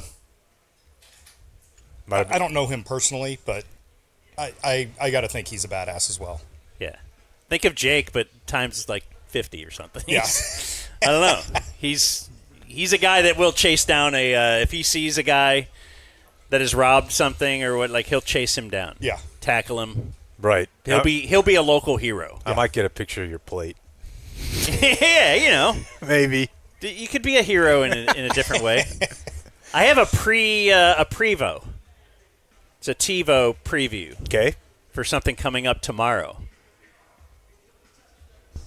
It is a 3-episode docu-series on Apple TV called The Dynasty, Yukon Huskies. And in this, in episode 3, you will see Paige Buckets, what's her last name? Beckers and AZ Fudd open up about their relationship. You'll see the origin. Well, that's the only way you're going to see AZ Fudd this weekend because this player with a bit of a spotty medical history, that's not the word I want to use there at all. A bit of a checkered past as far as injury prone, is injured again, and she'll be shut down for the season. Oh, but she was clearly the number one prospect. There was no one else even within a. Nope. Olivia Miles is doing great. I know it's different now because Steph changed kind of what it meant to be like an alpha, but Olivia Miles now plays basketball more like a man than any man I've ever seen. She looks like James Harden. She does look awesome. She does stuff that's... But she was so far away, we would have never known about her. She played at TCU. Oh. Remember that whole Von Miller playing close to home? But they didn't really have any highlights of her on the No, Weber. she dragged TCU's ass to the Elite Eight. Oh, you would have been happy. I didn't tweet this one. I deleted the draft. But I've been away from my family so long, I'm jumping into random Twitter arguments with, like, people with 20 followers going back and forth. I'm like, But so I just saw some tweet. Somebody posted an Olivia Miles video, and somebody replied. The first reply was, dude, is there anything she can't do? I almost. Come on. Well, there's one thing. But anyways, so this is about just the female team? I think it's just about the whole program. I think it's about the female team. Because, I mean, Dan Hurley's his own. Yeah, no, this is about the Yukon female team, which is a dynasty. It debuts tomorrow night. But it is interesting, the whole Paige AZ Fudd thing. I said it at the time, and I don't disagree with myself now. I would like to look back at past me and say I was right to say that they shouldn't have. You don't draft someone's girlfriend. It's also the first year. You just take a longer view of this. No, I'm just saying the potential problems. Plus, we've come to learn this year it's only a 30-some game season. They wouldn't have been apart for that long. I feel like discounting potential the problems of not drafting her. I think we just what? Then all of a sudden, Paige is going to act like trade me. Okay. They do that all. I mean, and then what? You got to start over. What about no? What is she gonna do? Pout. I haven't known girls to do that. I think you just realized the problem here. Women be pouting. Imagine they're like, no, we're not drafting her. I'm just saying. The I know the WNBA wants to pretend they're a real league and that they can act like I can act like the other leagues, but come on. Let's we gave you money and you're on cool charters now, and how about this? You're acting like the NBA teams haven't been signing Thanasis Antetokounmpo or Anthony Morrow. We are playing dress up enough that we let you act like we're now paying you, we're letting you be on flights, and you don't have to eat garbage food anymore. That's as far as we're going to go here. We're not going to do we're adhering to every wish. You know why they do that for Giannis? Because the difference between having Giannis and not can be $50 million in your franchise. The difference between Paige being on the wings and not on the wings, I don't think matters much at all. I don't know about that, man. And I don't know, but I think there's money to be made there, and they're making it. And they're making it off her. Nah. That's my answer. Nah. But they tried to hide behind, like, you can't have two ball handlers, which we knew better. Right. Luka was unlocked whenever Kyrie got here because he didn't have to bring the ball up every single time. That's not He got worn out in the first run. You are just a wing shill. No. All you do is care about the wings. I'm trying What a to defender. provide more context Homer. than just see. You are a homer. They should have just not drafted these two dykes and put them together. Wow, I can't believe you would say that. It's hard to focus. The music is exceptionally loud. You want to go to the news? Where's Here's TC? Jake with the dumb I think zone. he started driving back already. Well, that's unfortunate because he was around for a lot of good LA news last night, and we're going to end with that because I got a couple quick stories I want to tell you. First of all, the buzzsaw is back. Tony Busby. Oh, I was thinking of Steve. No. Tony Busby, our Houston lawyer who once bought a tank and parked it in front of a World War II tank and parked it in front of his house. He represented Deshaun Watson accusers, rather. We've had him on the show. We have had him on the show. Yeah. Yeah. He's on. He's a trial attorney. Blake's speed dial. He lives in the River Oaks neighborhood in Houston. He has a 12,000 square foot home. Last week he bought the 15,000 square foot home next to his for $15 million to knock it down. Rich people be doing, man. I absolutely hate the style and inside decor. After I tear it down, I'll have a blessed and then build a pool house and garden. So Wait, what was before the pool house? It's a house, but he said, I hate the style and inside decor. He wants to tear the whole thing down. Oh, okay. He's just saying, this sucks, it's cursed. Imagine just like that. I don't like the house next to me. I'm going to buy it, knock it over. And then he gave this quote to the Chronicle. I don't focus on people who have nothing better to do than criticize others. And I don't want to spend time justifying what I choose to do. I'm a doer. Doers do. Haters hate. Buzzsaw out. Sounds like mic drop. Sounds like he's at the Beast Feast. Yeah. And you're just stuck in the loser dome. Oh, that's the other one.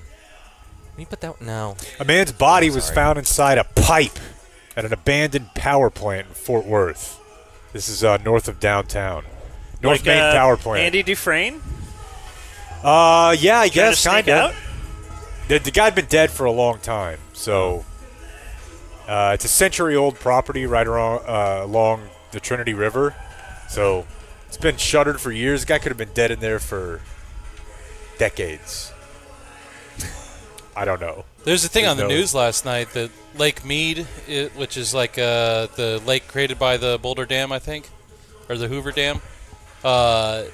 It's at the lowest level it's ever been, and they keep on just finding bodies. Yeah, I think that's probably a lot of them. Well, if we're going to move down here, we saw a couple news stories last night that were truly mind-blowing. The first one was interesting because when we first turned on the TV, it was like the 8 o'clock news, we jumped in the middle of a story where they were rehabbing a bird. They were at a vet hospital holding a bird, and the chyron says, injured peacock. I'm like, okay, what's going on here? This isn't the very end of the news when you get your puff, little fluffy piece? No, not even close. During the news? Not even close. This is one of them let off with it. Yeah. Why? Two or You'll three find more. out. Well, the Just reason wait. is they're washing the bird, and they're like, this bird, then you go back. I got to see the start of the story. Did you say it's an albino peacock? No, I guess that is what it is, isn't it? It's all white. Yeah. It's all white. Beautiful bird. But in Pasadena, they have a couple of these peacocks that are just in the neighborhood, like neighborhood cats. People feed them. They eat people's food. There's a pond nearby. Like the Argyle turkey. Yeah, they have 3 or 4 of them. This one in particular has been around a long time. And after checking a couple different surveillance video files, there's a mailman who gets crossways with it and just starts beating the shit out of it. Oh. Hits it with a stick. He's like, "Yeah, get back." And then the thing keeps coming at him, and he picks up a rock and throws it at him. He's like in a guy's driveway. It's compelling video. They're just going back and forth, like dancing with each other in a little like martial arts match. And then he just gets it with a rock, and it flies over. Are we calling for this guy's badge? No. Well, he was getting out of his truck to do his job, and this bird interrupts him. And they're talking to people in the neighborhood, and they're like, he randomly got out of his truck to attack this bird. I'm like, he got out of his truck to do his job. Right. He's a mail carrier. And it's funny, too, because the guy has the most, bucket, the mail carrier hat on, the shoulder stash, and then he's just beating the shit out of this bird. It starts with him doing the get here. I need to deliver this mail, but then it just kept escalating and escalating. I think the bird chased him back to his truck. Dan, if you're worried about how the post office is going to respond to this, they did release a statement.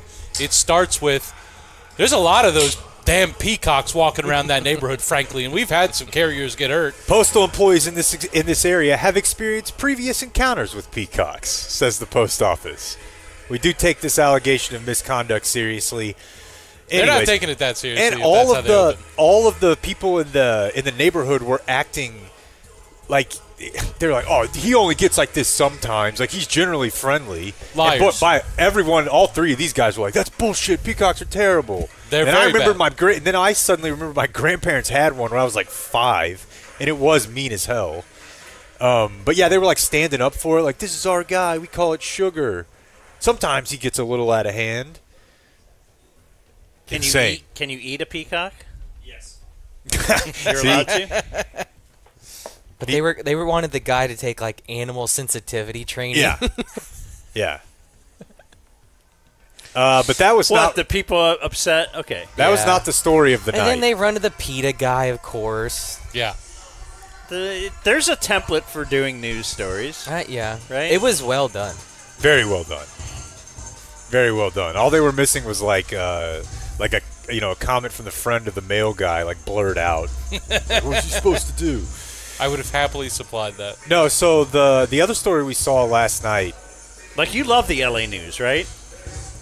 Me? So good. Yeah, more than... Holy shit, dude. I mean, for me, again, think Point Break, but like Heat, every heist movie, it takes place, outside of like the town, but it all takes place out here. You have the ocean, Hollywood is here, the ports are here. I mean, every night they're talking about that warehouse fire. And now, like, the guys, Blake saw what it looks like last night. It's the grossest thing I've ever seen, dude. This is the food warehouse? Yes, it's awful. And people, the entire neighborhood, well, when you see how tall the warehouse was, and there's just, like, rotted food hanging from the ceiling that burned, and there are just these giant mosquito nets everywhere that are full of just dead, they can't fill them up fast enough. It's like a third world country, and it's in the middle of Los Angeles. And the fire was 2 months ago. Yeah, right? The place to see and be seen. The warehouse is probably like the size of downtown Ventura. So just imagine a landmass that big just full of rotting food. Just full of rats. And it's in a neighborhood. Yeah. Food. There's a community meeting every night where people are just yelling. And that's all before you even get to the police chases. And there are so many of these that I recognize the guy we're about to hear from the last couple years. A lot of times they'll go away from it.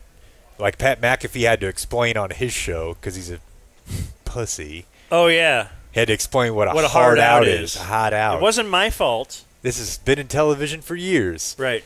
But so on the LA news, they're sometimes in the middle of a police chase, and they're like, we have to go away. We're going right to their version of Fox 4 Plus. And they keep going. Last night, there was a chase of a guy on a dirt bike. Not a motorcycle, but a dirt bike. Which is more popular around here. I've never seen one. I've never seen a police chase. Yeah, the only time I see him is because we live in the suburbs and they're craphead kids. Braden? Braden's dirt bike maybe. But it is inherently a much funnier vehicle to run from the cops on. It makes a Looney Tunesy very Grand Theft Auto. It just seems like you're about to like kind of peel it out. You can go off road, right? Steal some candy or something. But this guy, this went for 40 minutes. At least the portion that the LA News was able to catch. It's 40 minutes.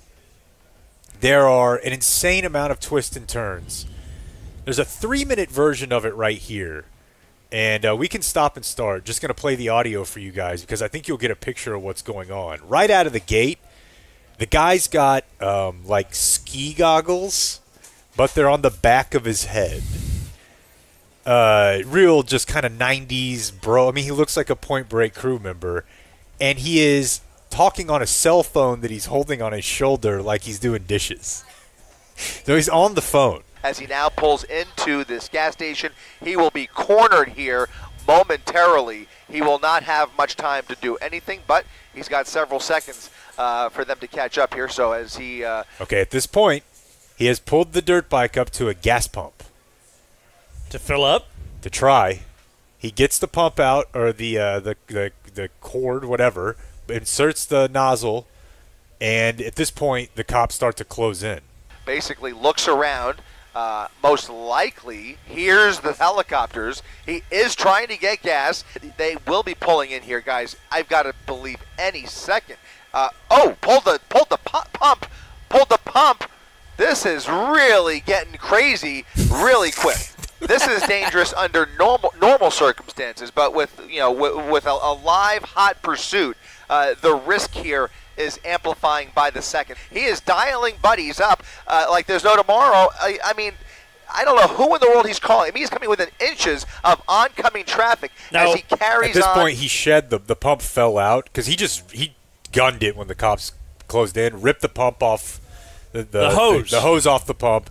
Drove away with the hose and then was able to shed it out onto Sepulveda or whatever. Okay, but it was stuck in pumping gas and he just took off. With fuel just everywhere. These conversations. And now he's on the phone. This is the second time he is actually talking into the speakerphone like he's on Who Wants to Be a Millionaire, trying to figure out who his lifeline is and trying to figure out where he's going to hide this bike. Okay, let me speak to the audience here. I got to know. Let me put this in TV terms so you can ever do the World Cup. What would that be like? Who would he be in the NFL? This guy's a pro. So this guy's like, who would this? Let me explain this to everybody so you know. What is he doing? Phone. What is that? No, it's like a he's millionaire, a pro. and you call him. Oh, okay, yeah, that's what a phone. That's what I would do with a phone. This guy can fill time too. A couple years ago, or maybe a year ago, we played him covering a No Kings protest, and he got so bored he just started talking about his love life, and he did 30 minutes that were solid.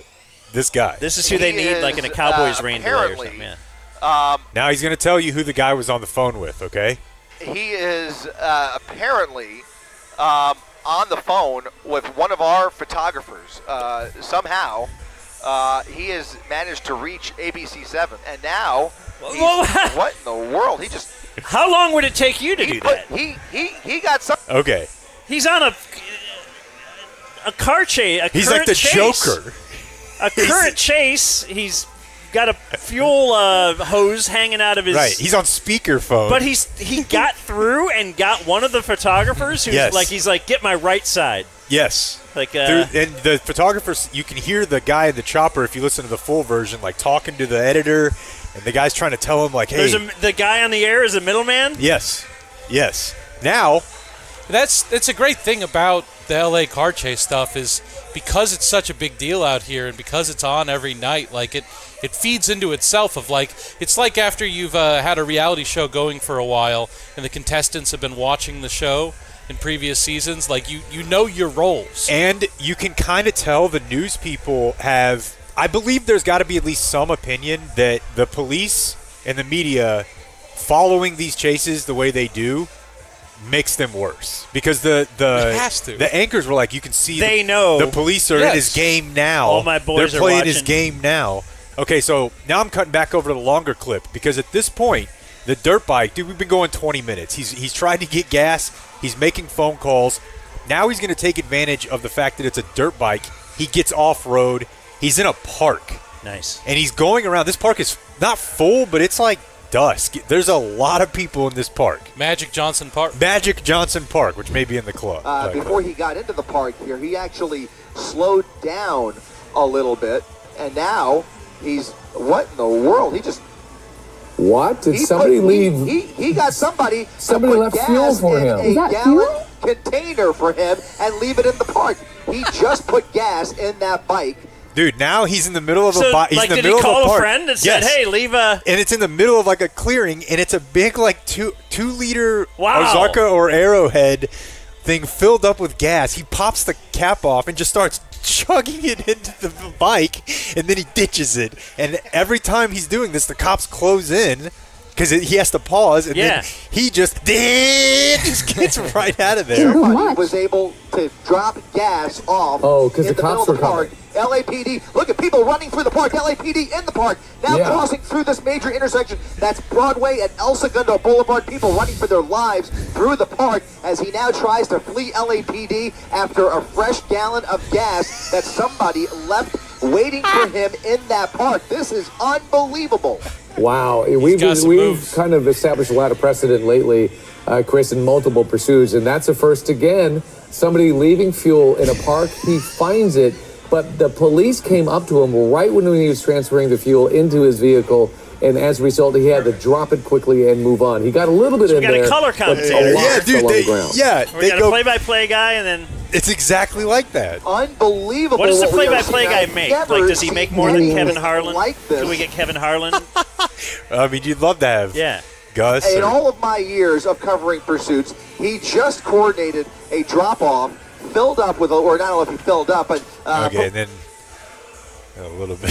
How about the fact that you're here very rarely, and you caught something that this guy has never seen in all of his years? That's true. You got to be there. I do think this is unique because a bunch of listeners saw this at home and were sending it to me like, this is, I mean, dude, last night I'm like, holy shit, this mailman beat up a peacock. Manna from heaven. Yeah, this will be the best thing I see. Yeah, because they were just running it over and over, and then as soon as sun starts to go down, it's like, Excite Bike is breaking out in the most populated area in America. How did the date end? Oh, so that's a great one. And they do lose him. Here, I can actually play the. most likely his final hiding spot. As it appears, LAPD has the suspect at gunpoint along the 200 block of 112th Street. He is going to put that down, and it appears... Okay, he was in a recycling bin. The chopper lost him. Because that's an interesting component of this. Because no one would look in there. Parts of the time... People don't recycle. During the chase, out here, I don't know. Parts of the time during the chase, they kept having to remind people, we are butting up against LAX airspace. And so there are limitations on what sort of... where Any we good can, GTA players knows Okay. helicopters can't go to the airport. So towards the end, they lost him for a minute. And they're like, no, because he got off and he got into, just like whenever TC last Sunday when TC and I were walking and a guy just entered a home, that's what this guy did. He ditched the bike in a neighborhood, ran into a home, ran through some apartments, and then they spotted him getting into a recycling bin. And he pulled the thing closed. But they didn't spot him right there. Yeah. Yeah. So it was a really incredible, eventful night. Fun way to close out the I would week like out here to- for the news. A lot going on, man. You know what would be good is a where are they now? Like 5 years from now, talk to this guy. Like what happened? How much? Are Well, you still paying fines? See, I was even thinking 'Cause there's no way this guy can afford whatever they're going to levy at him. there's no way they can do everyone to the max because when he was on the phone, one of the color guy was speculating. He's like, who's he calling? The guy who's going to bail him out? I'm like, can you just get bailed out from this? Like, you've driven. Right, if you cause the police copters, everything to get up and putting people at risk. That one of them breaks a fingernail. Now you've assaulted a cop somehow. Whatever they can book, they can throw at you. I think they would. Clayton and I were indulging some of this the other day. There's a YouTube channel I love that's a lot of stuff like this, but it's done months later, so they will have, like court documents where the guy explains to the judge like what was going on and stuff like that. It's called Midwest Safety. They'll just take all the like cop cam and like stitch it together. It's amazing stuff. You'd really like it.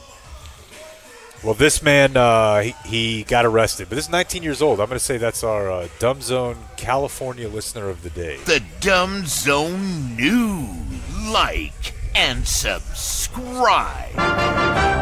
Okay. I had the donkey drop ready, but you're not giving him that. I'm pleased that this team listens to rap music that still has lyrics. Like, this has got to be the guys on the other side of 30. Yeah. Happy birthday. Thank you. All right, well, we'll do viewer mail birthdays. Our last one from California. Boy, just the Dan, Jake, and Blake team tonight, huh? It's on the docket. What do you want to do? Club? I'm down. What would that even mean? It's alumni night. Let's go to the club. Oh, yeah. Let's go dancing. I would love that. I want to go dancing. I would love that. I'm out. Man, there was a place. Come on, man. Let's party. I walked by this place the other day in Fort Worth. Do you ever go to Studio 80, Grim? No. It was maybe it's still there, but it's in Fort Worth. I think it's still there. And it's just nothing but it's just straight 80s. At opening day. Yeah, we've been. That's interesting. It's so much fun, man. Studio 80. All ages of people you'll had see. Sponsored like they had a pirate ship that they were driving around opening day that said Studio 80 on the side. So I assume it's thriving if they've got pirate ship money. I'd love to go to a show. Hey, Ham.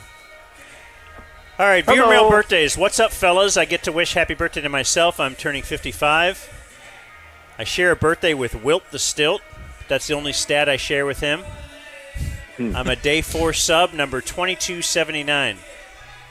Do you know about the infamous Wilt Chamberlain stat? Yeah, okay. Had lots of sex, basically. Good for him. I've had the honor of emailing Jake a few times about random hip-hop concerts. I took my son to see Wu-Tang and Run the Jewels last Father's Day. This dude has quite the dossier. And I saw Afro Man last week. All right. I also had the privilege of meeting Chappie at the car wash when he had mustard on his face, and I still laugh about that often. Yep. One of the funniest emails I ever got in my life, reading that. Hey, I saw your dad over the weekend with some mustard on his face. He also says he's a dad of 2 Argyle kids, so he has met, he says, the thrill of meeting Argyle's face of the Dumb Zone, Blake Jones, at a few football games. All right. See you at the new stadium in a few weeks. This guy's easily thrilled. Got a new facility? We did. All right. Double D. Brand new stadium. How much did it cost? I don't know. Was it better than the Allen Stadium? 2 elementary schools. It's not Allen or McKinney, but it's nice. Cost them 2 teachers. As long as we're not giving that money to poor people. This is from Derek. He says, I now work for Bread Zeppelin. There's one in South Lake. I'll hook you guys up with food whenever. Nice. All right. This is Derek in Argyle, and Clayton claims that Bread Zeppelin rules. What is it? Derek. Is it like bowls? Yeah, like a bread bowl. You just there's lots of bread. Then you eat it. You know and how there was I know that you're band. gay? I turned 55 August 22nd. I guess this is Sunday. Would love a shout out from some of my favorite people. Quick movie trope. In Westerns, the traveling party can always double back and find out if anyone is tracking them. Someone is always tracking them. If I was doubling back all the time, I would never get anywhere, it seems. I'm traveling like twice as far. Stop complaining about the results you're not getting from the work you're not putting in. Stay hard, from Jim Pickrell. Solid email. Yeah, speaking of Navajo, you know that was a big trope from when I was a kid. I'm sure they still do it now, but in like Lonesome Dove, you have to have your token native with you to pick up the sand and kind of smell it and be like, this way. Mm-hmm. Just kind of look. He knows that the white man is not evil. There's a ton of it's just a big messy area in the dirt. It kind of looks. All right, there's 4 horses. Right. There's 3 people walking. 2 of the horses had people on them. Right. Like you can tell because of the imprint. But he can only speak it with the verbal intonation of Frankenstein. Yes. No, they don't Horsem. Welcome Eastum. And all that kind of stuff. It's like, why did you only get those parts of our... You pick them bad. Dear Mr. Grab him by the can, man. Nice. Today's my 52nd birthday. Married. Blah blah blah. Leaders are Brad Sham's action culottes. What's a culotte? Shorts? I'm assuming long shorts. Big giant shorts. Hepela's buttermilk flapjacks. Man. And Arlington, Texas, for being the Kip Fag capital of the world. Mm-hmm. That's right. That, of course, is the this email rules. Yep. Rangers scouting director. Keep sniffing lawnmower seats from Jason Robbins. Did he spell that C-U-L-O-T-T-E-S? Is that word? Yeah. Culotte? Yeah. Yeah, that's right. I didn't know that word before, but it's so funny. What did he call it? His action? Yeah. Action culottes. It's like what Ben Franklin wore. It's a picture of James Monroe. There's a dumb zone for culottes with UPF 50 plus in them. Are you tired of stiff culottes? He's wearing a shirt today that just says "Big fan of human rights." Of course. Just to kind of let you know. Of course. Football practice. Dear Dr. Dick'em today is my wife Abigail's birthday. Hot name. You may recall her email from yesterday for my birthday. Yeah. Although one slight correction I have, I didn't plan our wedding close to her birthday for a twofer. I don't like to celebrate my own birthday, so it's actually a threefer. God, this guy.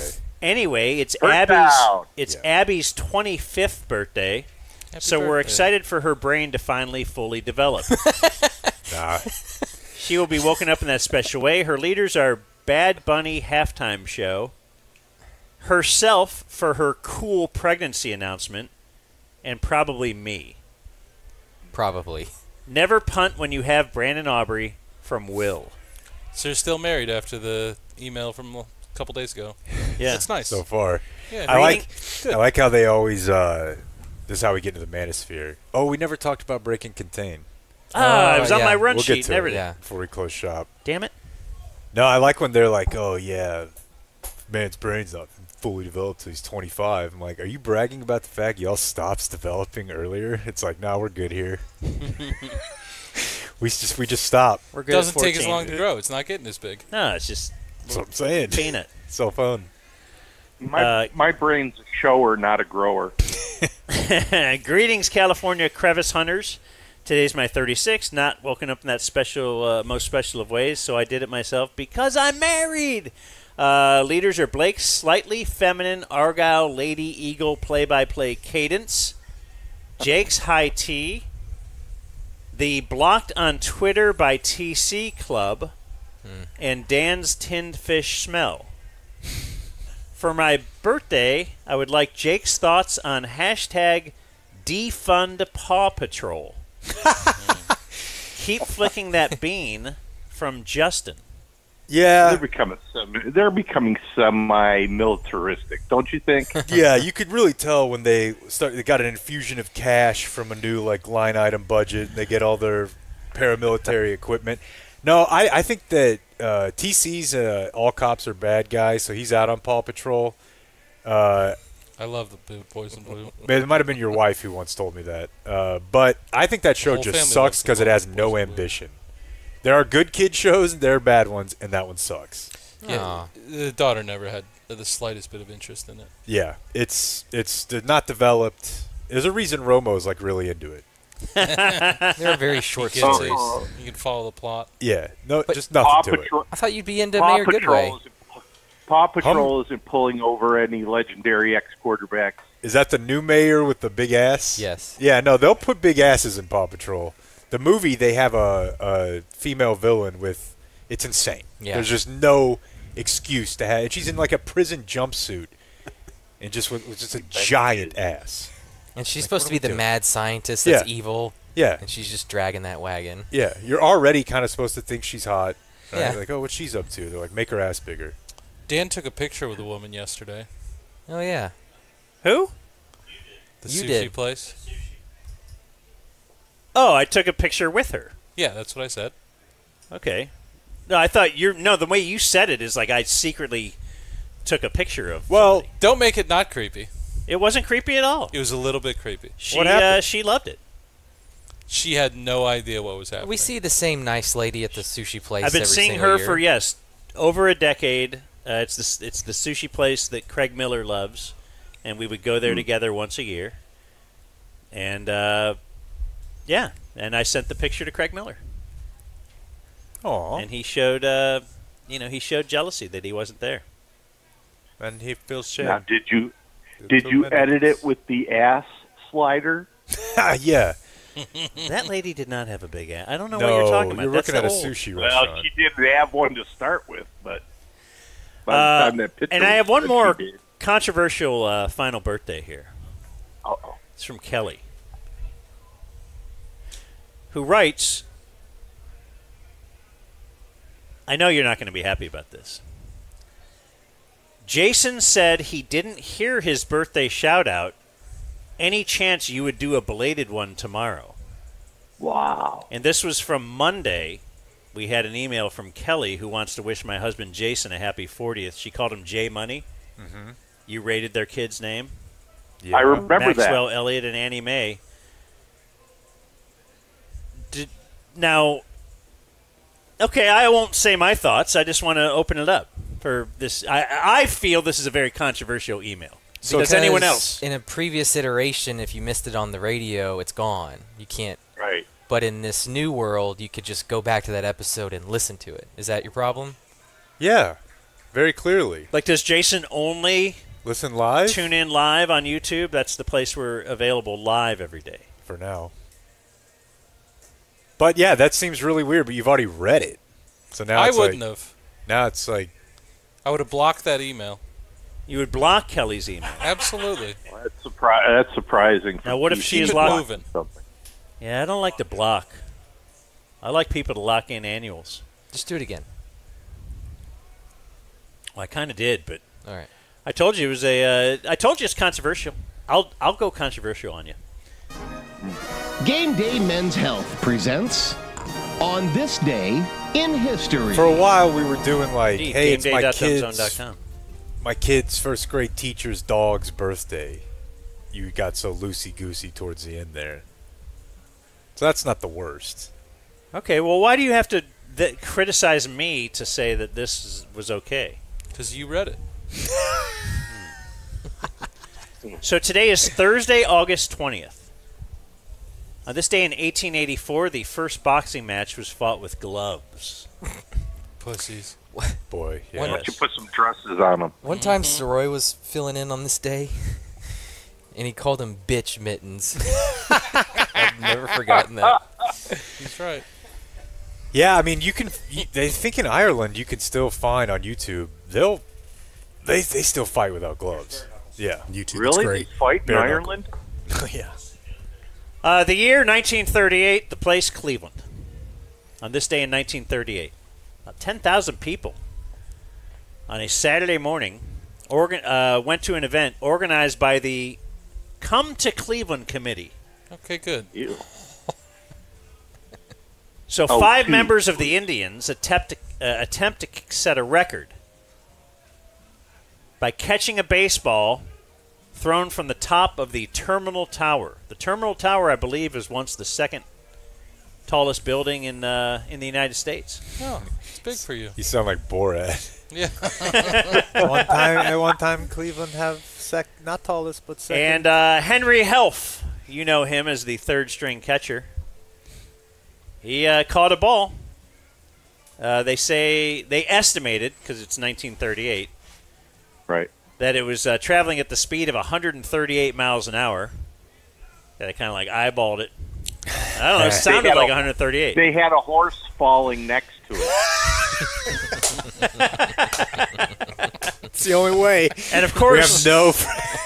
That broke a record that at the time Jake said was unbreakable. I remember we were doing a show, and he said, no one will break Gabby Street's mark.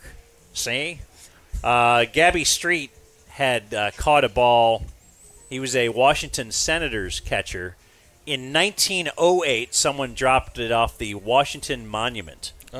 which was 555 feet tall. Stood for 30 years. Perhaps it's because no one else tried to catch one. Which ball was going faster, Dan? It's hard to say. You think anybody got killed doing this? There had to be like at a minor league level or something, right? I mean, this is the age of pole sitting. Yeah.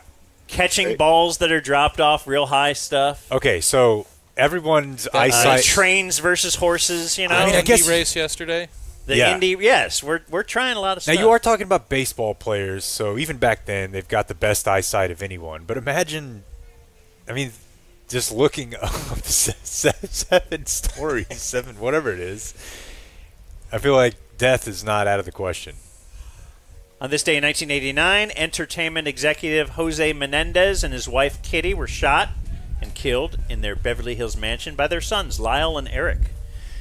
They had a Netflix documentary recently. Then there was a little bit of a, hey, free Lyle, and then that kind of went away. Mm-hmm. Football season let it rot. Coming around. Had to get my fantasy order. On this day in 2008, a Spanish jetliner crashed during takeoff from Madrid, killing 154 people. 18 survived. Oh. Too many. Too many. On this day in 2013, the NFL suspended Denver Broncos linebacker Von Miller for the first 6 games of the season for violating the league's substance abuse policy. Well, that's just trying too hard. What they said was he was too clean. They were like, I can't believe this is this clean. Yeah. We can't let you play. That's the last time he'll be suspended. 2 famous weddings on this date. In 2011, you have Kim Kardashian in a made-for-TV wedding with Chris Humphries. She would file for divorce 72 days later. Yeah. On this day in 2013, an actor named Maximilian Schell, S-C-H-E-L-L. He's 82. Married an opera singer named Iva Mahonovich. She's 35. 82, 35. How long did this marriage last? 166 days until he died. He died. So that's a pretty nice work by her, right? Yeah, that's best case. A few months later. So it's August 20th, this day in Dumb Zone history. This day in 2024, we had a Dan fights with his wife. Dan ruined her white pants by leaving a purple crayon in the laundry while doing whites. Uh-oh. Someone put the crayon in. Obviously, I didn't, but I didn't check the pockets. Were you doing a lot of drawing that day? Guilty as charged. Maybe a little coloring Barney. Dan and Jake also bet the Cowboys would start 5-0 on the season. That's right before I went to rehab. I believe they started He kinda 2-3. lost that one. Yeah, that was a logical. That was a logical point. But at the same time, Dan was right there with me, and I'm in the joint every week, just like, God, they may win 1. The early season schedule looked good. No, they should. They gave up 50 points in game 2. Yeah, they won at the Browns. No, So this that is was 4 nice. years, 3 years ago. No, No, I'm right. This is Last they year won- was your 50 this was points, Cleveland. wasn't it? This was the year we went to Cleveland. Yeah. It was Cleveland, and they lost to the Saints in week 2, and then lost bad Oh! to the Ravens week 3. With your guy. Well, And by week 4, we the had Raiders figured out coach. where Yeah, Jake was. Kubiak. Yeah. Yeah. Remember, that's where we were like, Kubiak, Yeah. head coach League- next year league for by the sure. storm. Yeah. And then, did he get fired by the Saints? Yeah. He did, right? Just Just as part of the general cleaning DA, house? yeah, it was a Yeah. full, yeah. And then in 2020, we were the NBA bubble was starting back up, and for some reason, Mavs man was there, and he was wearing a BLM shirt. Oh, man. So the bubble, we let Mavs old man in the uniform? bubble? I guess. But The just classic uniform or the night one? I don't know that, Okay. but just putting political statements on mascots. I is hate pretty the hilarious. uniform. He didn't have economic opportunity on his. No, Group economics. no, group economics was taken. God, man. Nothing makes me laugh harder than putting Champ in real, like, when they dress him up as a troop and make him stand next to a guy with no legs who's like saluting. Yeah, he's saluting. It's like, does Champ have to take off his fake Army hat when they do the national anthem? He does. Great question. But if you're in the Army, you don't have to. Good point. That's what I mean. If you're in the military. Seats for Soldiers Night so great every time. Just getting to see Gary Sinise and Champ meet up. It's usually a rocking game. Other birthdays today, we have Yerky Yoki Paka is Dan. 35. Yoki Paka time. I wonder where Yerky's at these days. Little beef Yerky. Don King is today still alive at 95. Incredible. Congratulations. Incredible. Great Clevelander. Just live clean. Pro Bowl quarterback Mitchell Trubisky is 32. Congratulations to him. He was a Pro Bowler with the Bears. He loves kissing titties. He played in a playoff game. Tunnels was so dope. Broadcast on Nickelodeon. I think he won Nickelodeon MVP of that broadcast. Didn't get the win, but... Was he the backup orderer in the drive-through line? I think he was, right? Duffy Good bit. Waldorf is 64. Happy Would Joe birthday. Kemp play as Duffy Waldorf in Tiger Woods Golf?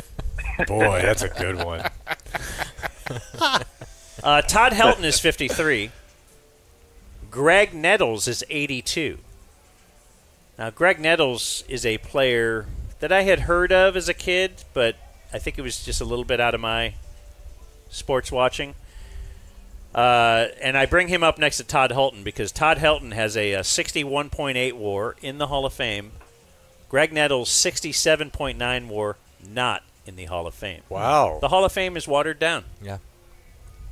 That's why I like the football one. It's the only one where it feels like you really had to be good. It's all most of the politics. time. Except you have to have, like, I've always thought the football one, to have a minimum number that you put in every year, negates what you're saying. There's a lot more people playing football. True. But still, they make it a minimum.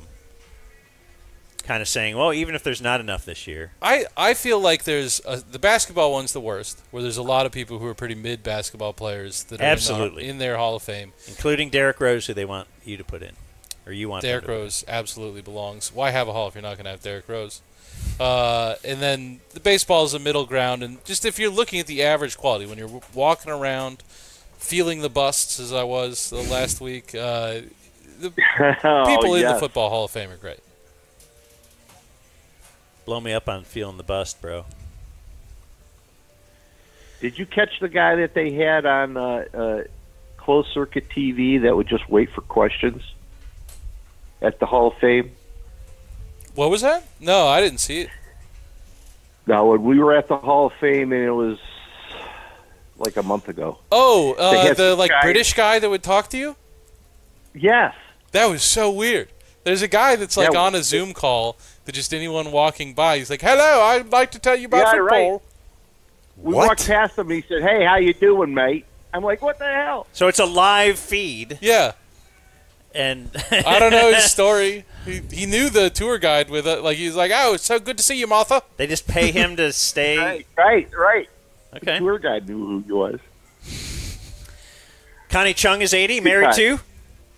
Maury Povich. Yeah. Robert Plant is 78. Speaking of Brad Zeppelin. Rudy Plant Gatlin, over country Bill. singer, is 74.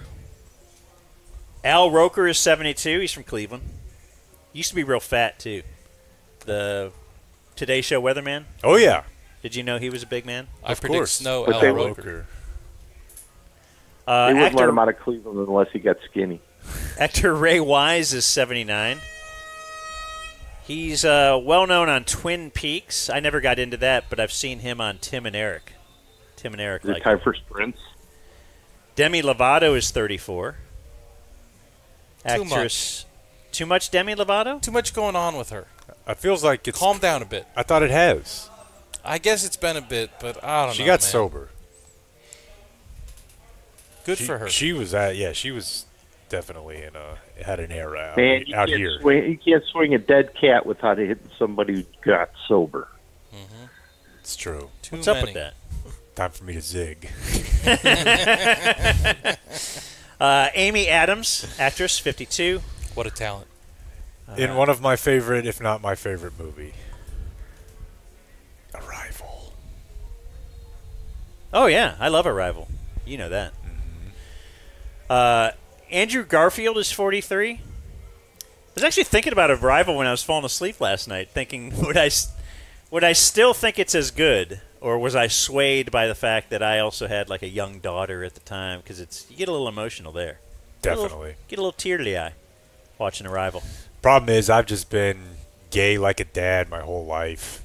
Like, I think I was probably in my 20s when I watched that. I'm like, yeah. But I'll cry. Blubbering. I cry at insurance commercials, and it's not getting any better. Andrew Garfield is 43. Another great man. Definitely the name that most sounds like a president that's not. Yeah. K. Hugh Kwan is 55. Hit the Kwan. That is Short Round in Indiana Jones and the Temple of Doom. Oh, wow. Or he was also in Everything Everywhere All at Once. Kind of did a comeback 40 years later. Big for him. A couple birthdays that Blake has alerted me to. Billy Gardell is 57. Yeah. He's a knockoff Kevin James. He was in Yes Dear. He's Mike and Molly. Okay, I know who you're talking about. Oh, my God. Big guy. Just imagine knowing the dollar store version of Kevin James. This is Reliant K. You think I don't know the third version of Tom DeLonge? This guy sucks. Hey! This guy sucks he's so funny. bad. No. Kevin James, I'll give you, but the scale, no thanks. Especially after he lost all the weight. He's not funny anymore. Oh, I didn't know that. Mike and Molly. Not bad. Come on. And our Dumb Zone birthday of the day is... Now, if the Molly meant ecstasy, then maybe you would have had a premise. Melissa McCarthy's very nice. I'm more into her than him. Go ahead. Dumb Zone birthday of the day, Fred Durst is 56. Yeah. Oh, happy birthday. I'm really pleased with how he's turned out in older age. Absolutely. Like, really gracefully compared to what I expected. He's aged into himself. Could have been Kid Rock. Yeah. Yeah, exactly. Yes. Kid Rock's the bad case. Fred Durst, absolute best case. Like, I'm sure Fred Durst has a lot of really, like, whoa takes, but you don't know about all of them. He doesn't put any of them. Shooting beer. He just gets up there and fucks around. Like, it's kind of what he's always done. Do you know the Van Halen Fred Durst story? I think you have to take Van Halen's word for it, but it's in like a biography of Van Halen. He told the biographer that he jammed with Limp Bizkit after Wes left. They were talking about maybe doing something. He found all of them to be kind of, not on Eddie Van Halen's level, so he jetted out of there. He was just kind of bored with it, and then texted him about getting his gear back, and did not respond to the text as quickly as he was hoping. After a couple days of not hearing from Fred Durst, Eddie Van Halen apparently had like decommissioned military vehicles and like drove a thing with like an attached gun down to Fred Durst's house, had a pistol, and knocked on the door. Fred Durst opens it and holds the pistol to his head like, "Give me my guitar." Dang. That's a lot. It is a lot. It's the kind of stuff that happens out here. It's Hollywood, baby. Born on This Day Now Dead. This one's from Blake. I don't know who this is. Pedro Gomez. Oh, the ESPN guy? Yeah. Oh. I thought he was good. I didn't remember him dying. Back when ESPN was good. He had stunningly white hair. Yeah. Also born on This Day Now Dead, Alan Reed, the voice of Fred Flintstone. Oh, you had a Reed. Wow. He used to tell kids that these are the cigarettes that Fred Flintstone smokes. Winston's. Did you ever see that? Incredible. Yeah. Yeah, the Flintstones used to do ads for cigarettes. Yeah. There's a lot of adults that watch the Flintstones. What's wrong with that? What a time. Well, they probably I don't know. At the time, was it a primetime show that adults did watch? I think it kind of was. Yeah, it was. Like it was on just during the week? I think so, like in the 60s. Dinner time Flintstones? That's diabolical. I don't think it was made for, It was like a spoof of the Honeymooners. Yeah. Not a spoof, but it kind of just, So it's King of Queens. Thanks. Right. It was that based on times it. Mike and Molly. Really. They had to. When they decided that you couldn't hit the woman on the show anymore, they had to give you a much hotter woman to make the guys like, all right, because trust me, he'd want to hit her, but we can't. So now there's a woman way out of his league. And that's how we got Betty Rubble. Betty might have been my first crush. Bad beat. What are you looking for there, Chief? Hiya, Mr. Flintstone. Greetings, Rocky, my boy. Pack of Winstons, please. Oh, you like them Winston cigarettes, huh, Mr. Flintstone? But of course, they really got something. You bet. All right. That's amazing. It's awesome. That's that guy. Also born on this day now dead, Isaac Hayes. Chef. I did not realize until today I'm just talking about Shaft. that him leaving South Park was controversial. Yeah. And that it was because he was a Scientologist. Did you know that? Yeah. How did I not know this? Their last episode, they had to take old recordings of his to kill him off. Yeah, the end I of thought he Chef. just died in real life. No. I mean, so And then was the Matt and Trey's position on this, because there was a big letter released by Isaac Hayes being like, I hate everyone at South Park because of the terrible things they said about Scientology. It's their contention, because he died quickly thereafter, that there's no way that he was in any condition to write a letter. There was just Scientology handlers saying that Isaac Hayes was real pissed off So while he was Tom over Cruise there. wrote that letter. Yeah. That's right. Yeah. Or But yeah, that last Miskovich's episode. wife, David whatever his name. Shelly Miskovich. What happened to her? Okay. She's not far from here. That makes sense, and because I saw some things where they were like, "Hey, we actually make fun of like every religion pretty hard," and he was pretty much on board with all of that. Yeah, and then all of us, it was the now you're going to do a Scientology, like, yeah, Mr. Cruz, please come out of the closet. But yeah, the I'm chef, reading it now, and his son says, think about how dated this sounds. There was no trouble when it first aired. But then, like 6 or 7 months later, when reruns were airing, someone saw it and got pissed. Yeah. Like, it had been out for 6 or 7 months before So Tom do you think Cruise. that he didn't know? Yeah. Catch Me What was Outside. there? Before Tom Cruise saw it. Yeah. Also born on this day now dead, Dimebag Daryl Abbott. Oh, man. Of Damn. Pantera. Someone got woken up. Donovan? Donovan, yeah. Yeah. When he died. That's a good story. Yeah. I stepped out of class and called Danny. I was like, do I need to come in still? It's a big deal. Killed on stage, bro. Oh. That's not a joke? You actually did? Yeah, I mean, I was, Electrocution? No, someone shot him. on stage, dude. I thought his guitar wasn't He grounded. got assassinated. Damn. In Cleveland or Cincinnati? What happened to the dude that killed him? Or I'm assuming it was a dude, maybe it was a lady. Do you know? We would never do that. Not in Cleveland. I'm pretty sure they shot the guy. There was a security guard there. I saw something about, I think it was that security guard, like for charity was doing cameos or something. Or like had memorabilia from the night. He was doing something. Picking your draft order. And then dead on this day, still dead, you have Jerry Lewis. Oh, my God. And that's what happened on this day in history. He married his cousin who was 12 years old. That's Jerry Lee Lewis. Columbus. Oh, I'm sorry. 25-year-old dude. All right, guys. Have a good weekend. See you, buddy. You too, man. Rushes the stage, shoots Abbott several times. 3 minutes after opening fire, guy took a hostage in a negotiation attempt, but was shot in the forehead with a shotgun by responding officer James... Say it. Say it. Niegemeyer. No. His name is spelled Niggemeyer. Oh, wow. So if you want to cameo Mispronounce from that him. one. All right. It's okay if you drop the R at the end. Wow, that's pretty badass. The hey, I'm taking a hostage. Yeah. Oh, you are? No. You won't shoot me with this person in front. Oh. Yeah. You certainly wouldn't risk the possibility that your shooting wasn't straight and hit the. Oh. Yep. I guess I chose too low leverage of a hostage. Didn't Yeah, really yeah. scare him off here at all. So was he he hated Pantera or Dimebag? Like, was he going for him or just going for? He was a deranged fan. Yeah. Okay. Schizophrenic. I think I was in the military, had some issues. Was he an officer or was he enlisted? I'm going to bet enlisted. I've learned to question that now, so I know who to. Wait, who am I looking down upon though?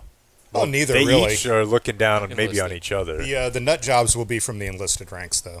Oh, okay. Yeah, you will for sure. Yeah, admit absolutely. that. Yeah. As an enlisted man yourself. Yes. So what happened on Instagram? Oh, this is the break contain? I looked at Instagram when we were at dinner the other night, and the first post that came up that I saw was a Dumb Zone post of us talking about Seattle Seahawks preseason play-by-play announcer Kate Scott. Before we just reveal all that, let's just do our thank yous real quick for our sponsor here at training camp, because it's the end of camp. Plum Quick. It is plumquickcompany.com. That's our plumber. Absolutely. They're awesome. Get that annual member. Lock in the annual right now. $199 for the year, but you get over $700 in plumbing benefits for that year. You get 10% off repairs. They waive service fees, and you get priority schedule. That's what we all want. We at least want that feeling like that I care about you a little bit more. And when you sign up for the annual, you will be cared about a little bit more.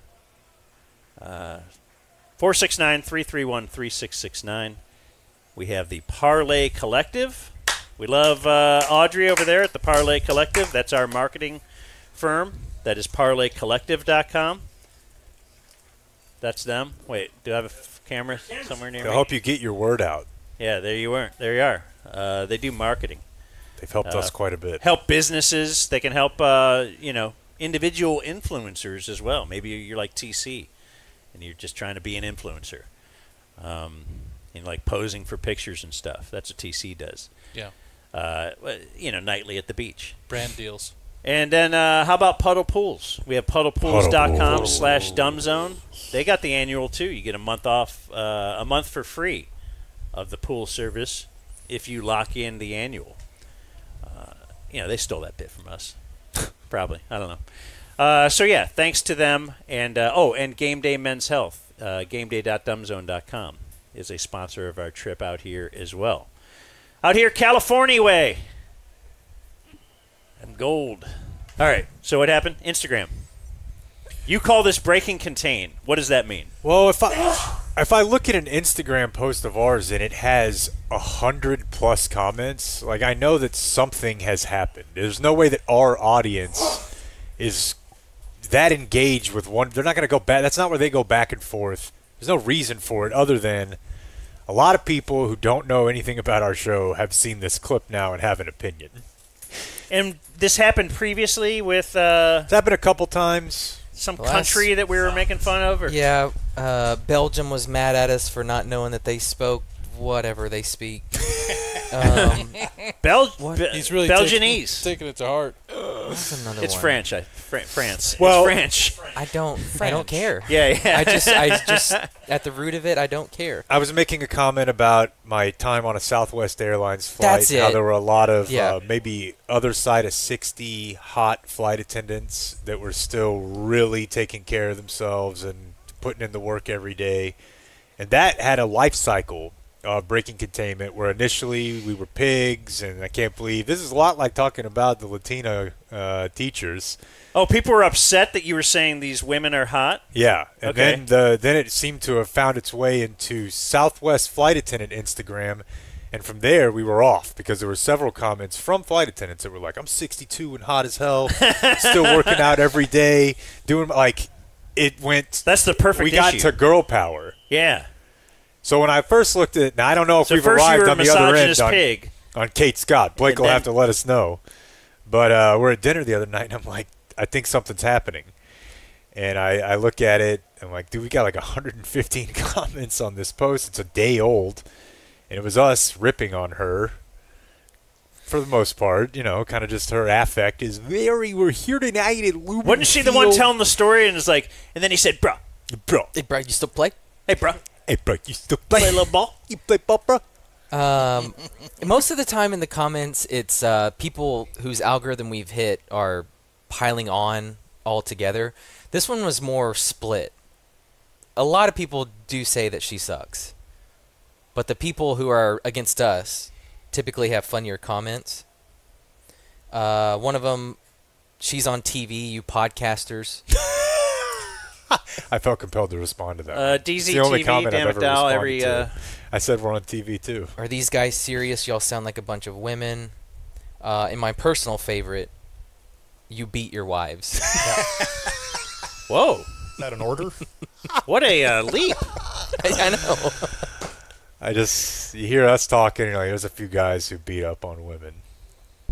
And then I think Clayton was saying that it still drives me nuts when they say, the dumb zone. Ha, how fitting. Yep. They've upped their game. Somebody said, the dumb zone. How apropos. Ah, yeah. Can you be apra something else? Apra anti? What does it even mean?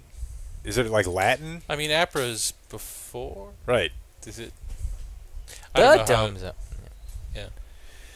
Guess that's why they call it the dumb zone. Guess so. This was fun. This was a lot of fun. This has been fun. Any closing remarks from Matt Grimm? Yeah, Great guys, job thanks, again. thanks for having me again. I'm not retiring, so we'll get that out of the way. Thank you. Good. Last time I had that. Yeah, dude. I'm inviting myself back every single time, so thanks again, guys. It was Well, great. I'll tell you what. One way or another, you'll be in Seattle with us if you're available. I don't know that we're taking the RV, but we have to have hands. Houston, too. Houston. Yeah. We got a big football. I mean, we got a road to Valentine's Day, boys. A lot going on. So we have and then closing remarks from the guy who has never been here before, but for probably 20 years you've heard about the tennis courts, and now you sit on the tennis courts. You've experienced practice. It's been as magical as I could ever imagine. I really appreciate you guys having me out. I've had a ton of fun. This is it's been one of the great times anyone's ever had. That's what people are saying. Yeah. Man, that ocean was whipping last night. It was good stuff. I was getting knocked around. You look great. I think TC went in the ocean more than we went to Spencer's. It makes me happy to see TC get in the ocean. That was awesome. It does me too. I tried telling you guys, Fun time. listen. He enjoys it so much. It wears off on people. How many burritos did you end? I think you beat me. I had 4 or 5. I'll have to think about it. I had 4 or 5. I'm taking 4 home, though. They're not Spencer's. They are burritos. Okay, well, that doesn't count. I'm coming back in 2 weeks, too, so I'll pass you. I'll bring you one burrito home. from the sidewalk place last night. That was a mistake not going to that until... You guys are eating at the sidewalk place? The sidewalk place That is looked so pretty good. good. Dude, I learned what a mulita was. The place over by Vaughn's? I've lived in Texas Yeah. my whole life. Yeah. I eat... Dan, they ate dinner at like 11 o'clock Dallas time. Every night at the sidewalk place. It was so good. I was and the getting burrito ready- is probably the best item, and I didn't get it till the I was end. getting ready to go to bed, and they come back with just the greasiest food. I could not believe it. And it was Okay, so so good. your passive-aggressive I'm going to bed thing was after that? Oh, okay. That was pretty late. Yeah. It was really, really late. I'm sorry. I mean, Family Feud was on. That's how late it was. All right. Adios, mofo. We gotta go before this becomes a zoo. See you guys for drinks later. Thank you for watching my video. Subscribe and type for my name if you want to watch more of my videos. These are the plumbers making me sick. Don't wait around, call them plumb quick. Got the good tools, know all the tricks. Don't wait around, call them plumb quick. 469-331-3669. PlumbQuickCompany.com. Home